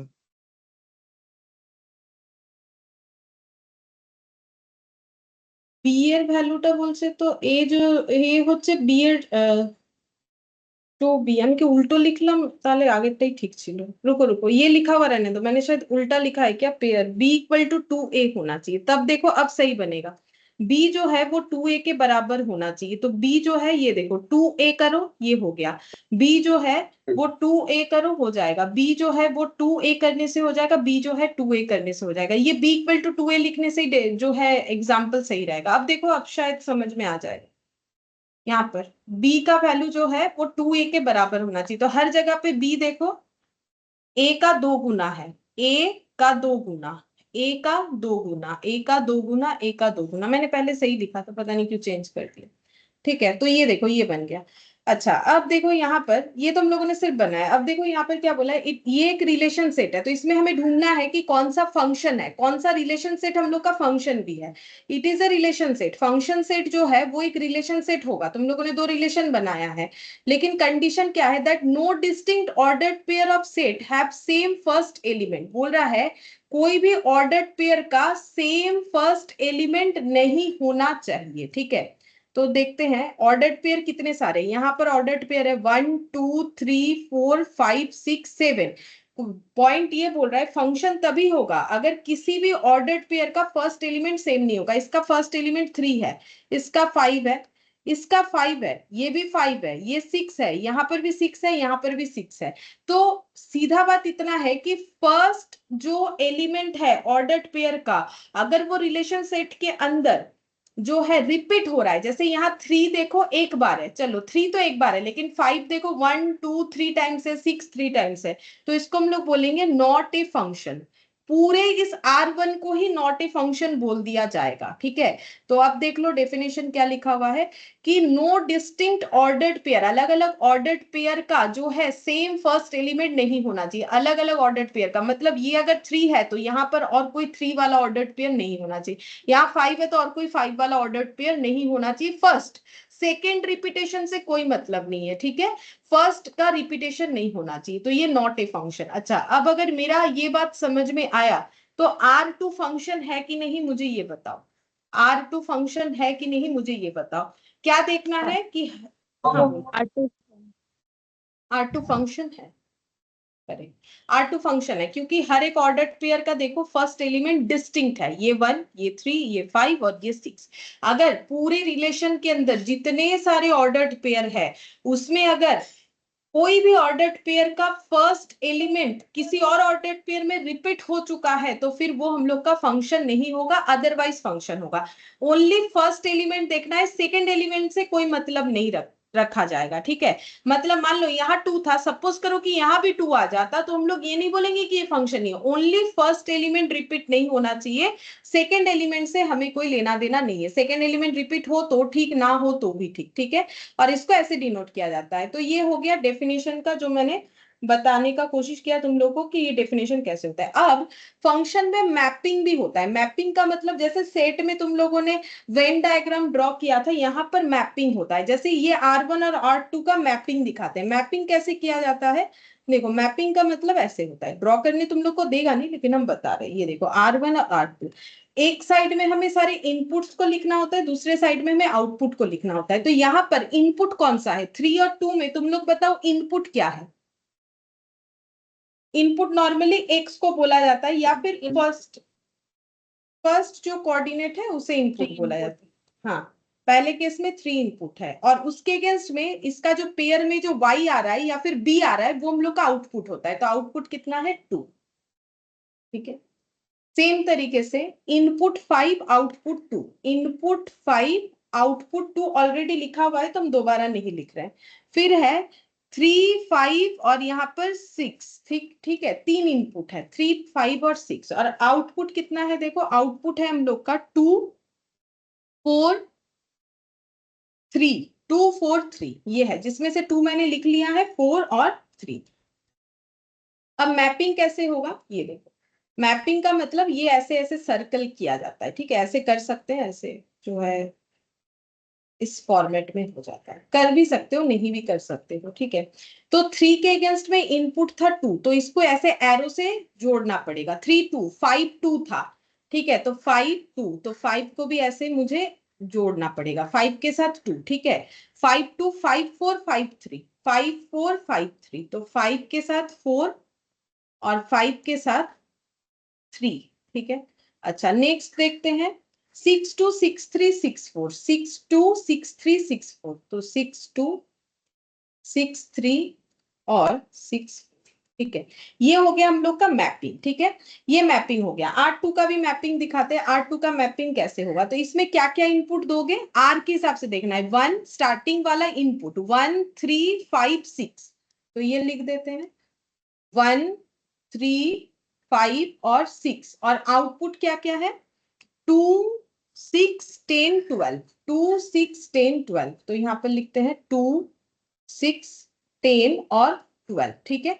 अब इसमें जो है मेरा मैपिंग कैसे जाएगा, अगर हम इसको भी सर्कल कर देते, सर्कल करो ना करो उससे कोई फर्क नहीं पड़ेगा, ये एक्चुअली सर्कल नहीं होता, इसी तरीके का होता है, ठीक है। अब यहाँ पर ऐड करना पड़ेगा, तो 1 के लिए ये देखो 1 का 2 देखो सबका डिस्टिंक्ट डिस्टिंक्ट है, 1 2 3 6 5 10, तो ऐसे जाएगा 1 2 3 6 5 10 और लास्ट वाला है 6 12, ठीक है। तो इनपुट से आउटपुट को मुझे मैप करना है, इसको हम लोग क्या बोलते हैं, ये जो है इसको हम लोग बोलते हैं मैपिंग फंक्शन, इस तरीके के जो ड्रॉ है इसको हम लोग बोलते हैं मैपिंग करना। अब मैपिंग अलग अलग होता है जिसके बेसिस पे हम लोग डिसाइड कर सकते हैं कि ये फंक्शन है कि नहीं, जैसे एक तो मैंने डेफिनेशन से डिसाइड करवाया कि ये मेरा फंक्शन नहीं है ये फंक्शन है। डेफिनेशन क्या था कि जो भी एलिमेंट्स रिलेशन सेट में रहेगा उसका फर्स्ट एलिमेंट कभी भी मेरा रिपीट नहीं होना चाहिए दूसरे किसी ऑर्डर्ड पेयर के लिए, तो उस हिसाब से हमारा R1 नॉट फंक्शन आया था, R2 फंक्शन आया था। अब यहाँ पर जो मैपिंग है, मैपिंग का अलग अलग टाइप होता है, जैसे इस मैपिंग को हम लोग क्या बोलेंगे, इस मैपिंग को हम लोग बोलेंगे 1 to many, ठीक है, इसको हम लोग क्या बोलेंगे 1 to many, क्यों बोलेंगे वो भी हम बता देते हैं। देखो 1 to many मतलब एक इनपुट से एक से ज्यादा आउटपुट, जैसे कि ये 5 वाला देखो और 6 वाला देखो, 5 देने से जो मैंने बोला कि मशीन है, 5 देने से मुझे 2 भी मिल रहा है, 5 देने से मुझे 4 भी मिल रहा है, और 5 देने से मुझे 3 भी मिल रहा है, ये देखो मेरा ये मैपिंग ही मुझे बता रहा है। और 6 के लिए भी वही है, 6 देने से मुझे 2 मिल रहा है, 4 भी मिल रहा है, 3 भी मिल रहा है, मतलब 1 to many। मुझे कैसे लिखना है मैपिंग को, इनपुट टू आउटपुट के बेसिस पे, तो इनपुट एक आउटपुट अनेक, ठीक है, तो 1 to many। और ये जो मैपिंग है ये कैसा है, ये है 1 to 1, एक के लिए एक, ठीक है, ये हो गया 1 to 1, ठीक है। अब अगर 1 to many हुआ तो वो हम लोग का फंक्शन नहीं होता है, ठीक है, ये हो गया नॉट ए फंक्शन, ठीक है, और ये हो गया इज अ फंक्शन, ये फंक्शन है वो फंक्शन नहीं है, ठीक है। क्यों, क्योंकि अगर 1 to many है तो वो फंक्शन नहीं होता है, क्योंकि वो डेफिनेशन देखो यहाँ पर जो है, यहाँ पर बोल रहा है कि हमारा एक ही जो है ऑर्डर्ड पेयर, अलग अलग ऑर्डर्ड पेयर में एक ही जैसा फर्स्ट एलिमेंट नहीं रहना चाहिए। और मैपिंग के हिसाब से डेफिनेशन हमें क्या बोल रहा है, मैपिंग बोल रहा है कि 5 के लिए 2 भी, मतलब ऐसा कौन सा मशीन है भाई जिसमें 5 दोगे तो भी 2 मिलेगा, और 5 दोगे 4 भी मिल जाएगा, 5 दोगे 3 भी मिल जाएगा, ऐसा पॉसिबिलिटीज नहीं होता है, ठीक है। तो इसीलिए इसको बोला जाता है नॉट ए फंक्शन, ठीक है, इसको नॉट ए फंक्शन बोला जाता है। तो मैपिंग के हिसाब से अगर हम लोग देखें तो उसका रूल्स ये है कि इफ मैपिंग बिटवीन एलिमेंट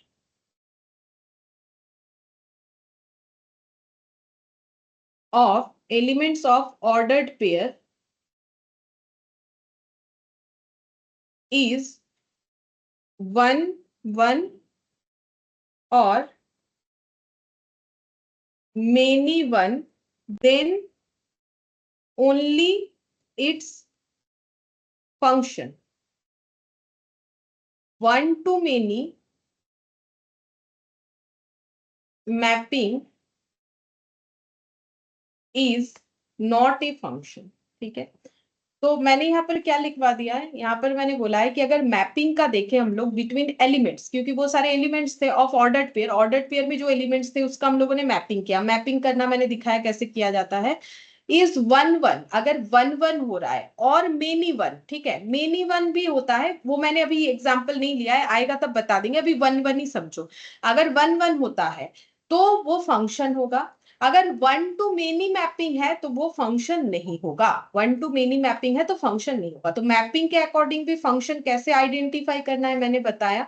और अगर हम लोग ऑर्डर्ड पेयर में जाके रिलेशन सेट के अंदर देखते हैं तो भी हमें क्या देख के आइडेंटिफाई करना है वो भी मैंने बताया कि कैसे तुम लोग आइडेंटिफाई करोगे कि हम लोग का मैपिंग ये हम लोग का फंक्शन हो रहा है या नहीं हो रहा है। ठीक है, अच्छा अब तुम लोग को हम यहाँ पर और एक एग्जाम्पल देते हैं। देखो मेनी टू 1 का, वो नहीं दिया ना, ये 2 लिखो। ठीक है, मेनी टू 1 का एक एग्जाम्पल देते हैं, वो कैसे होता है।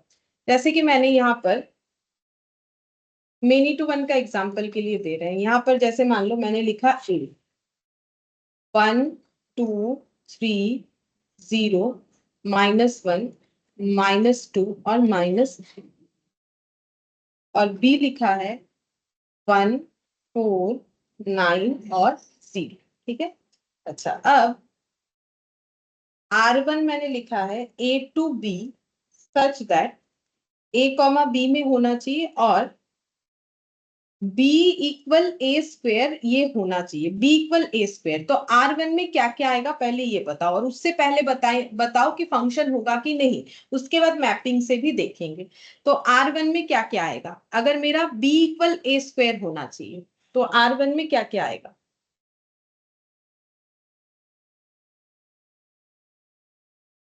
एक तो 1 1 आएगा, और क्या आएगा, b का वैल्यू जो है वो a स्क्वायर के बराबर होना चाहिए। अगर 2 4 लिखेंगे तो वो हो जाएगा, क्योंकि 2 जो है वो मेरा a 2 का स्क्वायर करेंगे तो 4 आ जाएगा। अच्छा और क्या आ सकता है, 3 9 आ सकता है। ठीक है, और क्या आएगा, -1 1 आ सकता है। अगर हम -1 a ले रहे हैं, मतलब ये वाला ले रहे हैं, -1 उसके साथ 1 करोगे तो आ जाएगा, क्योंकि -1 का स्क्वायर 1 होगा। और क्या होगा, -2 4 होगा।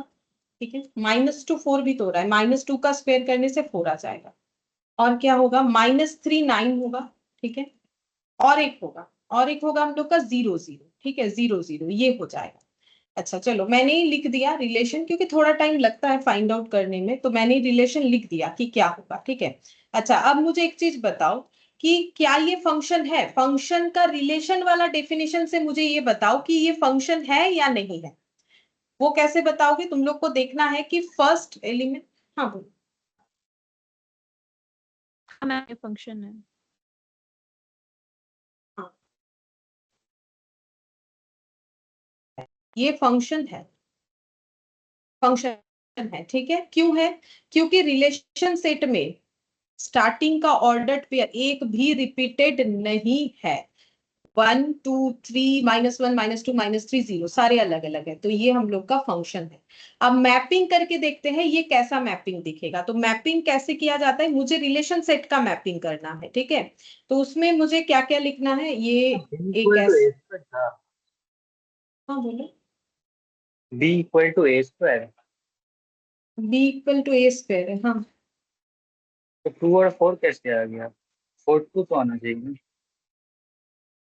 b equal to a square condition है, मुझे तो a कॉमा b फॉर्म में लिखना है, तो मैंने 2 4 लिखा है। ठीक है ठीक है।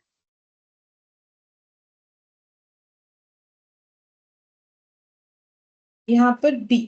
ठीक है, अच्छा अब इसमें मुझे क्या क्या लिखना पड़ेगा, इनपुट मेरा जो भी है, इनपुट ए में जाएगा, आउटपुट बी में। पहला वाला इनपुट सेट होता है, इनपुट में क्या है, जो पहला कोऑर्डिनेट में पहला डेटा है 1 2 3। अच्छा बहुत सारा है, 1 2 3 -1 हो जाएगा इसमें मेरा, -2 -3 0 -2 -3 और 0। अच्छा इधर बी में है 1 4 9 1 4 9 और 0, ठीक है, बी में कम ही है और बी में रिपीट हुआ है, मतलब आउटपुट रिपीट हुआ है। ये देखो 1 है, 4 है, 9 है, फिर 1 है, लेकिन उससे हमें कोई लेना देना नहीं है, फंक्शन हमें सिर्फ फर्स्ट कोऑर्डिनेट से समझना है। अब इसका मैपिंग करो, 1 के लिए 1 तो 1 के साथ 1 का एरो लगाओगे, 2 के लिए 4 तो 2 के साथ 4 का एरो लगा दो, 3 के लिए 9 तो 3 के साथ 9 का एरो लगाएंगे, -1 के लिए 1 तो -1 के लिए ये हो गया 1, ठीक है। अच्छा, फिर -2 के लिए 4 तो -2 के लिए ये हो गया मेरा 4, ठीक है। अच्छा, अब देखो -3 के लिए 9 तो ये -3 से 9 एरो लग गया, 0 के लिए 0 तो 0 से लेके 0 तक का एरो लग गया, ठीक है। अच्छा, तो ये कैसे हुआ, यहाँ पर इनपुट से देखो सिंगल लाइन गया है, ठीक है, इनपुट से सिंगल लाइन गया है, मतलब 1 से जो लाइन गया है वो 1 पे गया है, 2 से लाइन एक ही बार गया है, 3 से भी एक ही बार गया है, और यहाँ पर जो क्रॉस दिख रहा है ना, देखो यहाँ इनपुट सभी में एक ही बार लाइन गया है, ठीक है, कहीं पर भी रिपीट नहीं हुआ है। तो ये कैसा हो गया, इनपुट कितना सारा है, इनपुट है हम लोगों का ये सारा और आउटपुट है ये सारा, तो ये कैसा मैपिंग हुआ है, ये 1 to 1 तो नहीं हुआ है, 1 to 1 का मतलब एक इनपुट पे एक ही आउटपुट, 1 to many का मतलब एक इनपुट से अनेक आउटपुट, ठीक है। और ये कैसा हुआ है, ये हुआ है एक इनपुट से, देखो एक इनपुट से कितना, यहाँ पर क्या हुआ है, एक आउटपुट का मोर देन 1 इनपुट है, देखो ऐसे समझना पड़ेगा। यहाँ पर 1 जो है ये आउटपुट है, ये वाला जो 1 है ये आउटपुट है, इसका इनपुट कितना सारा है, एक 1 भी है एक -1 भी है, मतलब यहाँ पर जो मैपिंग हुआ इस मैपिंग का नाम है मेनी टू 1, ठीक है, मेनी टू 1, क्योंकि मोर देन 1 इनपुट का जो है एक आउटपुट है। जैसे 1 का देखो 1 अगर मेरा ये देखो 1 इनपुट देने से 1, -1 इनपुट देने से भी 1, ठीक है। तो इसका मतलब क्या हो गया कि मुझे कैसे डिफाइन करना है मैपिंग को, इनपुट के अगेंस्ट में कितना आउटपुट है, तो मेनी ये देखो मेनी टू 1 हुआ, मतलब मेरा एक इनपुट से सॉरी एक आउटपुट का मोर देन 1 इनपुट है, ठीक है, 1 आउटपुट ऐसे लिखना पड़ेगा, 1 आउटपुट हैज मेनी इनपुट, ये समझना पड़ेगा, देखो इसको रट नहीं सकते, इसको समझना ही पड़ेगा क्यों हो रहा है, क्योंकि एक आउटपुट का सीधा बात है, एक आउटपुट का एक से ज्यादा है, ऐसा और दूसरे केस में भी है, जैसे 9 के केस में देख सकते हो 3 का 3 से भी हो रहा है, -3 से भी हो रहा है, ठीक है, मतलब number of input is more and जो आउटपुट है वो 1 है, तो पहले तो इनपुट को ही लिखा जाता है, तो मेनी टू 1 पहले इनपुट को लिखा जाता है, जैसे देखो एक इनपुट एक आउटपुट 1 to 1, एक इनपुट और ज्यादा आउटपुट तो 1 to मेनी, ठीक है, और ज्यादा इनपुट एक ही आउटपुट मतलब मेनी टू 1, ठीक है, इस तरीके से होगा। तो देखो मैंने यहाँ पर जो डेफिनेशन लिखवा है, मैपिंग से कैसे समझोगे कि फंक्शन है कि नहीं, अगर 1 to 1 हुआ तो फंक्शन, और अगर मेनी टू 1 हुआ, देखो इसको पहले फंक्शन बताया ना मैंने, मेनी टू 1 हुआ तो भी फंक्शन, क्योंकि इसमें रिपीट नहीं होगा फर्स्ट एलिमेंट, और ये जो है 1 to मेनी ये हम लोग का जो है फंक्शन नहीं होता है, ठीक है। ये तीनों चीज का तुम लोग को ध्यान रखना है, रिलेशन सेट से कैसे बता दोगे फंक्शन है कि नहीं, और जो है हम लोग का मैपिंग से कैसे बताओगे कि फंक्शन है कि नहीं, ठीक है। अच्छा, अब हम तुम लोग को यहाँ पर एक एग्जांपल देते हैं, तीनों चीज समझाने के बाद ये तुम लोग बताना क्या हो। ए है 1 2 3 4 एंड बी 2 4 6 8 और 10, R1 A comma B such that A less than B, और यहाँ पर R1 बताओ क्या क्या होगा, और ये भी बताओ ये फंक्शन होगा कि नहीं। देखो एक दो कोऑर्डिनेट लिखने से ही समझ में आ जाता है कभी कभार, तो ठीक है, ज्यादा अगर नहीं भी लिखोगे फिर भी बताओ यहाँ पर R1 में क्या क्या पॉसिबिलिटीज आ सकता है। मैम 1 1 2 1 वाला सारा ही आ जाएगा, 1 2 1 4 1 6 1 8 1 10, ठीक है, और भी कुछ आ सकता है डॉट डॉट डॉट डॉट करके, ठीक है, हम वो नहीं लिख रहे हैं, बस इतना ही देख के तुम लोग मुझे बताओ कि ये फंक्शन होगा कि नहीं होगा। नहीं होगा। नहीं होगा। नहीं होगा, नॉट अ फंक्शन। नहीं। क्यों? क्योंकि फर्स्ट एलिमेंट रिपीट होगा, not a function. First element repeat होगा, not a function.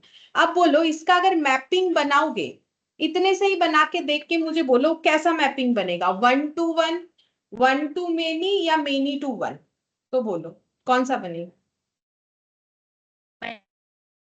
1 to many। 1 to many बनेगा। 1 to 1, हाँ 1 to many मैपिंग बनेगा इसका, ठीक है। क्यों? देखो, क्योंकि हम लोग का यहाँ पर हम लोगों ने अभी कंक्लूजन लाया कि कब ये फंक्शन नहीं होता है, जब 1 to many मैपिंग होता है। अब देखो ये फंक्शन नहीं है तो ये 1 to many होगा, ना तो 1 to 1 होगा ना तो many to 1 होगा, ठीक है। तो हम लोग का ये क्या हो जाएगा, 1 to 1 mapping, sorry 1 to many mapping. तुम लोग चाहो तो मैपिंग करके देख लेना घर पे, ठीक है। ये 1 to many मैपिंग पे ही आएगा। अच्छा, नेक्स्ट और एक एग्जाम्पल देते हैं। ए, यहाँ पर सेम एग्जाम्पल रख रहे हैं, ठीक है। ये ए जो पहले लिखा है ना वही रख रहे हैं, 1 2 3 4 और 2 4 6 8 10, बस R1 बदल दे रहे हैं। R1 है हम लोग का, यहाँ पर इसको R2 लिख दे रहे हैं, सेकेंड वाले एग्जाम्पल का। A, B such that B equal to A, अगर ऐसा हो रहा है, ठीक है। इसके पहले मैंने ऐसा एग्जाम्पल दिया है, चलो वही दे दिया। तो बताओ इसमें क्या क्या है, ये सेम ये डेटा को ही यूज करके बताना, बोलो क्या क्या है।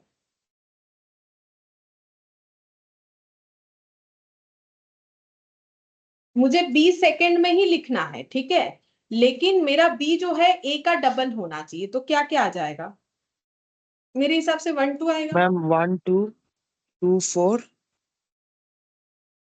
और 3 3 6 6 4 8 4 8, ये 4 8। ये आएगा। अच्छा, अब बोलो ये फंक्शन है कि नहीं? Yes ma'am. ये फंक्शन है, ये Yes, देख ma'am, के ये पता function चल। है। ये फंक्शन इसीलिए है क्योंकि इसमें फर्स्ट कोऑर्डिनेट रिपीट नहीं हुआ है, ठीक है। अब मैपिंग ये कौन सा बनेगा?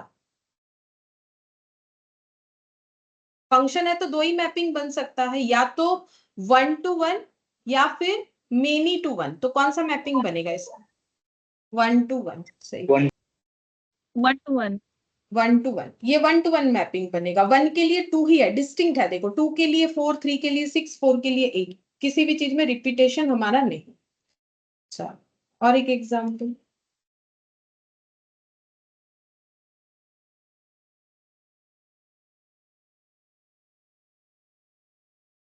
P -2 -1 0 1 2 and Q 0 1 2 3।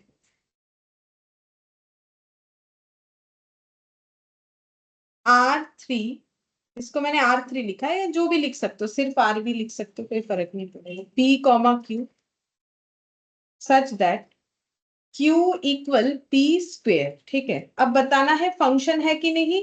पहले तो R3 निकालो क्या क्या होगा, फिर उससे बता सकते हो फंक्शन होगा कि नहीं, फिर मैपिंग के हिसाब से भी बताओ फंक्शन होगा कि नहीं।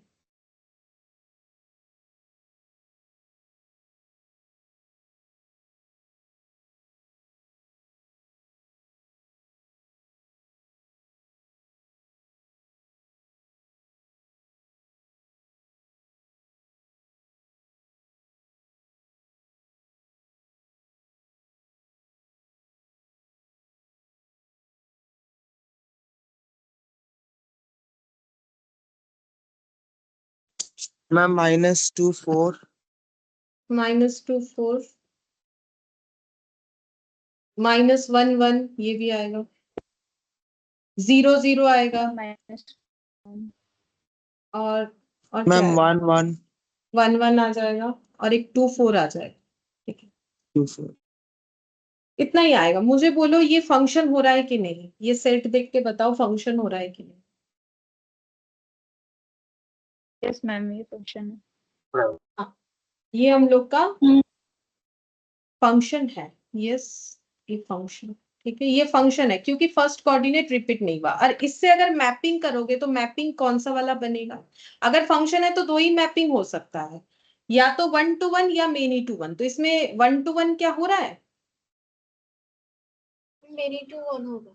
हाँ, ये मेनी टू वन हो रहा है, 1 to 1 नहीं हो रहा है। ठीक है, ये मेनी टू वन हो रहा है। क्यों मेनी टू वन हो रहा है? मेनी टू वन तब होता है जब हम लोग का मोर देन वन इनपुट से एक ही तरह का आउटपुट आता है। जैसे कि -2 से 4 आ रहा है और 2 से भी 4 आ रहा है, तो more than one input, that's why many to one. मतलब -2 के लिए भी 4 और 2 के लिए भी 4, इस तरीके से आ रहा है। आउटपुट हमारा फिक्स्ड हो सकता है, लेकिन एक ही इनपुट से अलग अलग तरीके का जो है आउटपुट आए, ये पॉसिबल नहीं है। इसलिए तो जो है हम लोग का 1 to मेनी वाला फंक्शन नहीं माना जाता है। ठीक है, तो इससे हम लोग का कंक्लूजन बस इतना ही निकल के आया कि 1 to 1 हुआ तो फंक्शन, 1 to मेनी हुआ तो फंक्शन नहीं, मेनी टू 1 हुआ तो वो फंक्शन होगा। मतलब ये देखो, समरी यही आया, इससे यही सीखने को मिला। 1 to 1 यस फंक्शन है, फंक्शन है कि नहीं अगर कोई पूछे। ठीक है, अच्छा, मेनी टू 1 यस फंक्शन है। ठीक है, और अगर 1 to मेनी तो ये क्या हो गया? No, not a function. ठीक है, बस इतना याद रखोगे तो काम हो जाएगा। अच्छा, अब हम लोग कुछ क्वेश्चंस देखते हैं जिसमें हम बताएंगे। अच्छा, इसका भी कुछ क्वेश्चंस तुम लोग कर सकते हो। जैसे कि ये देखो 24 और 25, इसका 25 तो नहीं बता सकते हो क्योंकि -1 है, ये भी फंक्शन ऑफ फंक्शन है, ये नहीं बता सकते हो। ठीक है, चलो यहाँ पर इसको भी कंप्लीट कर लेंगे। इसका जो 2 3 4 बाकी है, मुझे याद रहेगा, तुम लोग भी याद रखना। ठीक है, कंप्लीट हो जाएगा फंक्शन होते ही।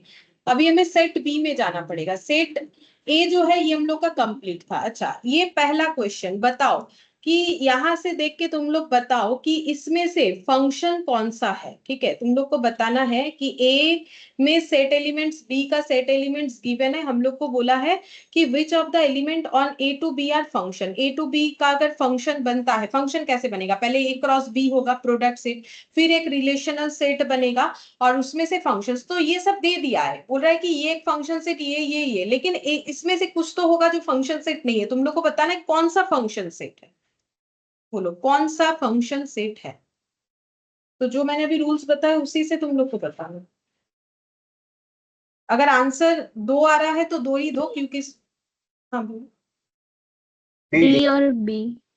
बी और डी, करेक्ट। बी और डी हम लोग का फंक्शन है, ये नहीं होगा क्योंकि एक्स रिपीट है, यहाँ पर वाई रिपीट है। ठीक है, क्या हम लोग को एग्जाम में 2 2 आंसर देना पड़ सकता है? नहीं, ऐसा कभी नहीं होता है। ये यहाँ पर दे दिया है, आंसर 2 ही होगा। ये बात सही है कि आंसर 2 होगा, लेकिन ऐसा एग्जाम में नहीं आएगा। अभी दिया हुआ है तो इससे कुछ हमें फर्क नहीं पड़ना चाहिए, हमें अभी सीखने के लिए दिया है। बी एंड डी दोनों ही होगा। वैसे ऐसा आंसर नॉर्मली नहीं होगा। ठीक है, होगा ही नहीं, नॉर्मली नहीं आएगा ऐसे एग्जाम में। अच्छा, इसके बाद देखते हैं कौन सा क्वेश्चन कर सकते हैं हम लोग। इसके बाद सेकंड नंबर वाला देखो, यहाँ पर बोला है x + y 5 where x, y belongs to R is a function, not a function, composite function 1 1 none of this। composite मैंने नहीं सिखाया है, तो composite अभी तो नहीं बताया, छोड़ो, composite बता देंगे, लेकिन हम इतना बता रहे हैं ये composite function नहीं है। तुम लोग को बताना है कि A, C और D में से कौन सा ऑप्शन सही होगा। क्या तुम लोग बता सकते हो? एक्स कॉमा वाई आएगा किसमें? आर रिलेशन सेट के अंदर एक्स कॉमा वाई आएगा। एक्स कॉमा वाई कैसा है? X plus y equal 5। मतलब इसको कैसे लिखोगे? ये देखो, एक्स प्लस वाई इक्वल अगर 5 है तो इसको हम लोग ऐसे लिख सकते हैं, वाई इक्वल 5 - x। तो उसके अकॉर्डिंग तुम लोग यहाँ पर जो है आर सेट को बनाओ, क्या क्या आ सकता है। अगर मेरा वाई जो है वो 5 - x है, तो मुझे कौन से ऑर्डर्ड पेयर में लिखने बोला है? एक्स कॉमा वाई में। ठीक है, तो तुम लोग एक्स का कोई भी वैल्यू लो, एक्स का कोई भी वैल्यू लो, 1 ले लो, तो वाई कितना आएगा? बोलो। 4 4 ठीक है, एक्स का दूसरा कोई वैल्यू लो, लाइक -1, बोलो वाई 2 कितना 3 आएगा? -1, हाँ 2 3 भी हो जाएगा। -1 लेने से मैंने -1 ले लिया तो कितना आएगा? 6 आएगा। अच्छा, 2 3 भी आ जाएगा। यहाँ पर अगर x का 2 ले रहे हैं तो ये 5 - 2 होके 3 हो जाएगा। ठीक है, और भी कुछ ले सकते हो, लाइक 0 ले लो, 0 लेने से 5 आएगा। तो एंड सो ऑन, ऐसे जो भी डेटा लोगे चलता जाएगा। तो ये हम लोग का r बनेगा इस जो है रिलेशन से। तो मुझे ये चीज बताओ कि ये जो बन रहा है, क्या ये हम लोग का फंक्शन हो रहा है या नहीं हो रहा है? होगा कि नहीं होगा तुम लोग? Yes. मैम होगा। ऑलवेज फंक्शन होगा होगा। क्योंकि कभी भी फर्स्ट कोऑर्डिनेट रिपीट नहीं करेगा, फंक्शन तो होगा। और कौन सा मैपिंग होगा ये भी बताओ। 1 to 1. One. Ma'am 1 to 1। 1 to 1 होगा हाँ, और ये फंक्शन भी होगा, तो उसके हिसाब से बोलो आंसर कौन सा होगा सेकेंड वाले question. Option C. 1 to 1. C, option C 1-1 mapping, ये देना पड़ेगा। ठीक है, समझ में आ रहा है हम लोग को, लेकिन ऑप्शन को भी देखते जाओ कि हमें ऑप्शन में कैसे दिया हुआ है, उसी हिसाब से मैं आंसर देना। अच्छा, फिर थर्ड नंबर में देखते हैं। एक्स अगर 4 है, एक्स कॉमा वाई जो है वो बिलोंग्स टू आर होगा, एक्स कॉमा वाई फॉर्म में लिखना है तो फंक्शन होगा not a function, function 1-1 mapping, none of this. तो ये कैसे लिखा हुआ है हम लोगों का जो आर है, आर में x comma y ordered pair में ही हमें लिखना है सच दैट एक्स इक्वल हम लोग का 4 होगा, ये दिया हुआ, ये मैंने लिख लिया। ठीक है, और x comma y belongs to R है, इसी को मैंने ऐसे लिख लिया। अब तुम लोग को बताना है ये फंक्शन है नहीं है, 1-1 मैपिंग है, नन ऑफ दिस, ये 4 ऑप्शंस दिए हुए हैं। तो अगर x का वैल्यू मेरा 4 है, इससे r बनाओ, तो मेरा x का वैल्यू मुझे पता है 4, y मुझे नहीं पता, तो y क्या लिख सकते हो ये सोचो। मेरा तो कोई रिलेशन दिया ही नहीं है कि जिसमें हम x डाल के y निकाल ले, तो y का वैल्यू कुछ भी ले सकते हैं हम लोग। ठीक है, अपने मन से, क्योंकि हमें पता ही नहीं है कि जो हम लोग का y है वो कैसे डिफाइन होगा, तो 0 ले लो एक बार। अच्छा, दोबारा अगर y का वैल्यू हम 1 ले रहे हैं, मान लो 1 लिया, तो x क्या लोगे, x क्या लोगे, x तो मेरा फिक्स्ड ही है वो 4।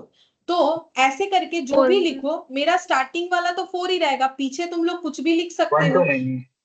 तो ये हमारा कैसा, नहीं, ये ये तो फंक्शन, ये क्या होगा, फंक्शन होगा कि नहीं होगा। नहीं। नहीं. Function मैम नहीं होगा।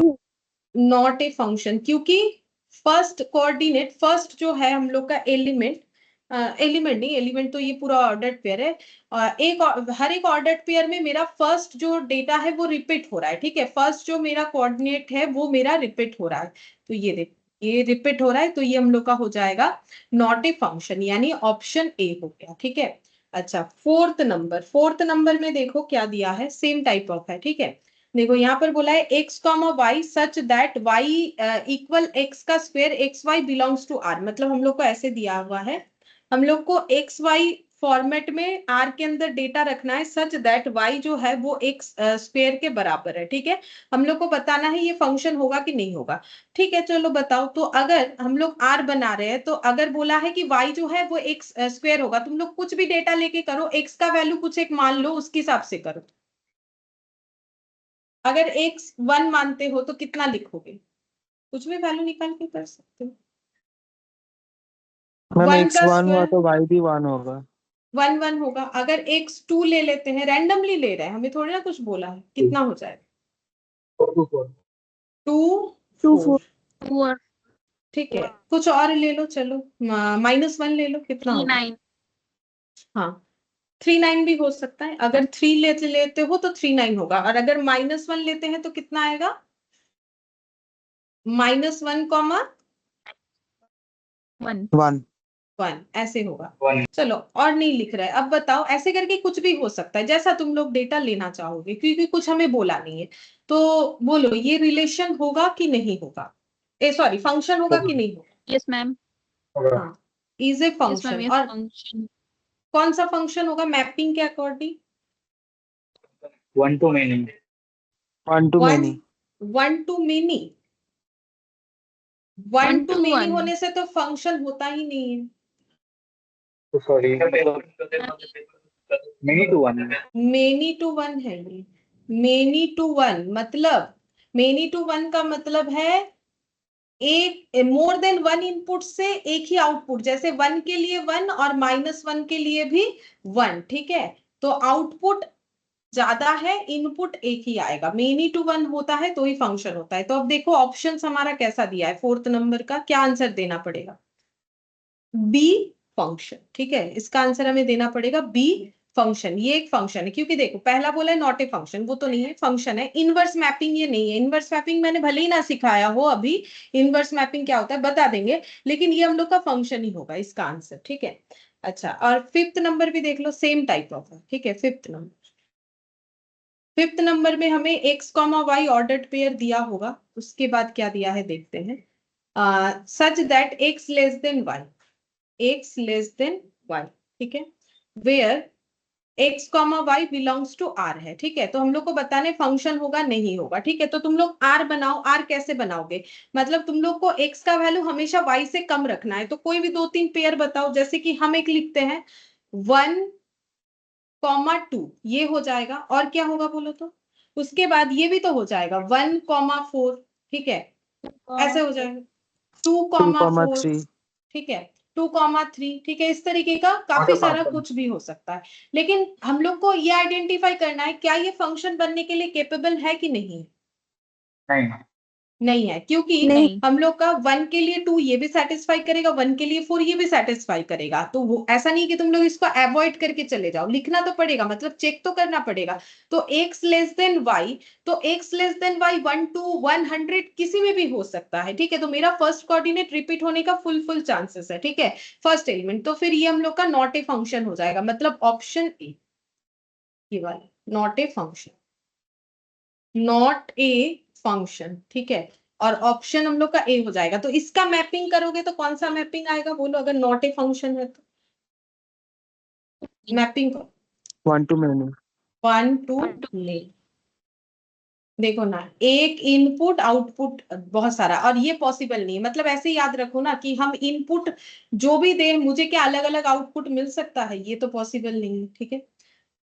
अच्छा, इसके बाद नेक्स्ट जो क्वेश्चन है वो नहीं होगा। 10th नंबर वाला बताओ, if f of x equal to 1 divided by 1 minus x, हम लिख देते हैं एफ ऑफ एक्स दिया हुआ है 1 डिवाइडेड बाई 1 माइनस एक्स, तुम लोग को बताना है एफ ऑफ -1, यही दिया हुआ है क्वेश्चन में, ठीक है। तो मैंने लिख दिया, तुम लोग आंसर बताओ क्या होगा, 2 सेकेंड का है।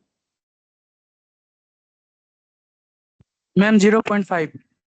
0.5 सही है, 0.5 होगा। ये हो गया, x में इनपुट मुझे -1 देना है, 1 माइनस ऑफ, हाँ 1/2। अब देखते हैं ऑप्शन में 1/2 है कि 0.5, जो होगा उसी को टिक कर देंगे, 1/2 है, यानी कि ऑप्शन बी हो जाए। अच्छा, इसके बाद 11th नंबर वाला देखो, उसमें दिया हुआ है g of x equal x -1 divided by x। तो पूछा है g ऑफ -½ कितना होगा, ठीक है, मैंने लिख दिया है, तुम लोग मुझे आंसर बताओ, चेक कर लेते सही लिखा है? हाँ सही लिखा है, बोलो क्या आंसर होगा।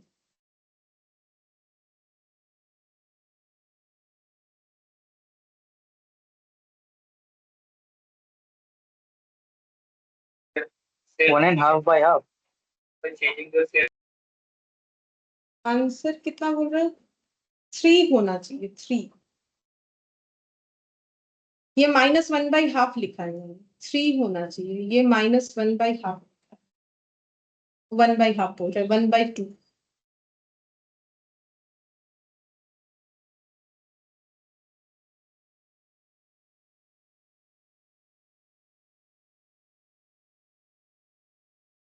g ऑफ -½ x के जगह पुट करेंगे, जहां जहां x है वहां वहां वैल्यू चला जाएगा, इसको सॉल्व करने आना चाहिए।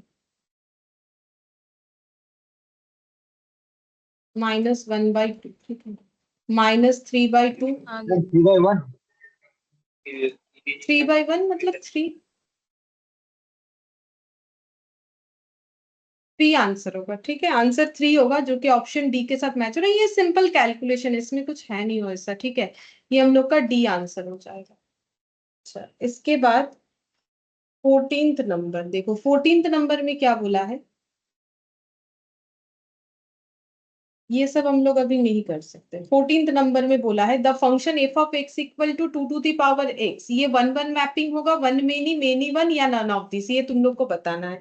ऐसे दिया हुआ एक फंक्शन है f of x equal to 2 x, अब तुम लोग को बताना है ये कौन सा मैपिंग होगा, 1 मेनी 1 या 1 to 1, ऐसा ऑप्शन है, 1 to मेनी to 1, तीनों में से कौन सा होगा। तो एग्जाम्पल्स यहाँ पर कुछ भी डेटा लो, x का वैल्यू कुछ भी लो, अगर एफ ऑफ 1 करते हो तो इसका आंसर कितना हो जाएगा 2, एफ ऑफ अगर 2 करते हो तो इसका आंसर कितना हो जाएगा 4, इस तरीके से, मतलब मेरा यहाँ पर पेयर्स कैसे बनेगा 1, 2, ठीक है, 2, 4। अच्छा, और यहाँ पर और कुछ ट्राई कर लो, -1 देने से कितना हो जाएगा, 2⁻⁻1 मतलब 1/2, ठीक है, मतलब -1 देने से 1/2, ठीक है, ऐसे करके आ सकता है। तो इससे एस्टिमेट लगा सकते हो कि ये क्या होगा।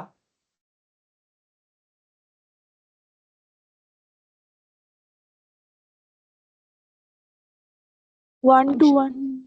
1:1 मैपिंग होगा, 1:1 मैपिंग, 1:1 को 1:1 भी बोला जाता है। ये 1:1 मैपिंग होगा, 1 के लिए 2 ही होगा, डिस्टिंक्ट आ रहा है, ठीक है, 1:1 मैपिंग होगा, मतलब ऑप्शन हम लोग का ए हो जाए। ये हम लोग का 1:1 मैपिंग होगा। अच्छा, इसके बाद और एक क्वेश्चन हम लोग आज कर सकते हैं जो सीखा है उसके बेसिस पे, 18th नंबर का, ठीक है। 18th नंबर वाला देखो क्या दिया है, एफ ऑफ एक्स हम लिख दे रहे हैं, तुम लोग इसको सॉल्व करके मुझे बताओ। एफ ऑफ एक्स दिया हुआ है x+3 और g ऑफ x दिया हुआ है x का स्क्वायर, ठीक है। हम लोग को फाइंड आउट करने बोला है f of x into g of x, ये इंटू है, ये कितना होगा कैलकुलेट करके मुझे बताओ।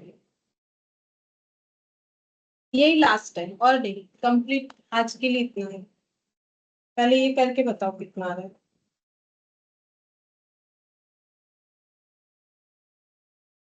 Ma'am x³ + 3x²। हाँ, तो ऑप्शन सी, ये ऑप्शन सी के साथ जाएगा। मल्टीप्लाई करना है तो एफ ऑफ एक्स जो है, f of x into g of x करना है, ठीक है, हम लिख के दिखा देते हैं। G of x, f of x है हम लोग का x+3 और जी ऑफ एक्स है हम लोग का x का स्क्वायर। अब मल्टीप्लाई कर लो, x³ + 3x², जो हम लोग का ऑप्शन सी के साथ जा रहा है, ठीक है। तो हम लोग का आंसर हो जाएगा इसमें ऑप्शन, ये रहा ऑप्शन सी, ठीक है। तो आज हम लोगों ने जो भी सीखा फंक्शन रिलेशन, वो उसके बेसिस पे जितना क्वेश्चन हो सकता था उतना हम लोगों ने कर लिया, ठीक है। बाकी हम लोग नेक्स्ट क्लास में करेंगे। आज के लिए इतना ही। और अगर किसी का कुछ छूट गया है ना लिखने के लिए तो रिकॉर्डिंग ले लो, ठीक है, रिकॉर्डिंग मेरे से मांग लोगे तो हम दे देंगे, ठीक है फिर।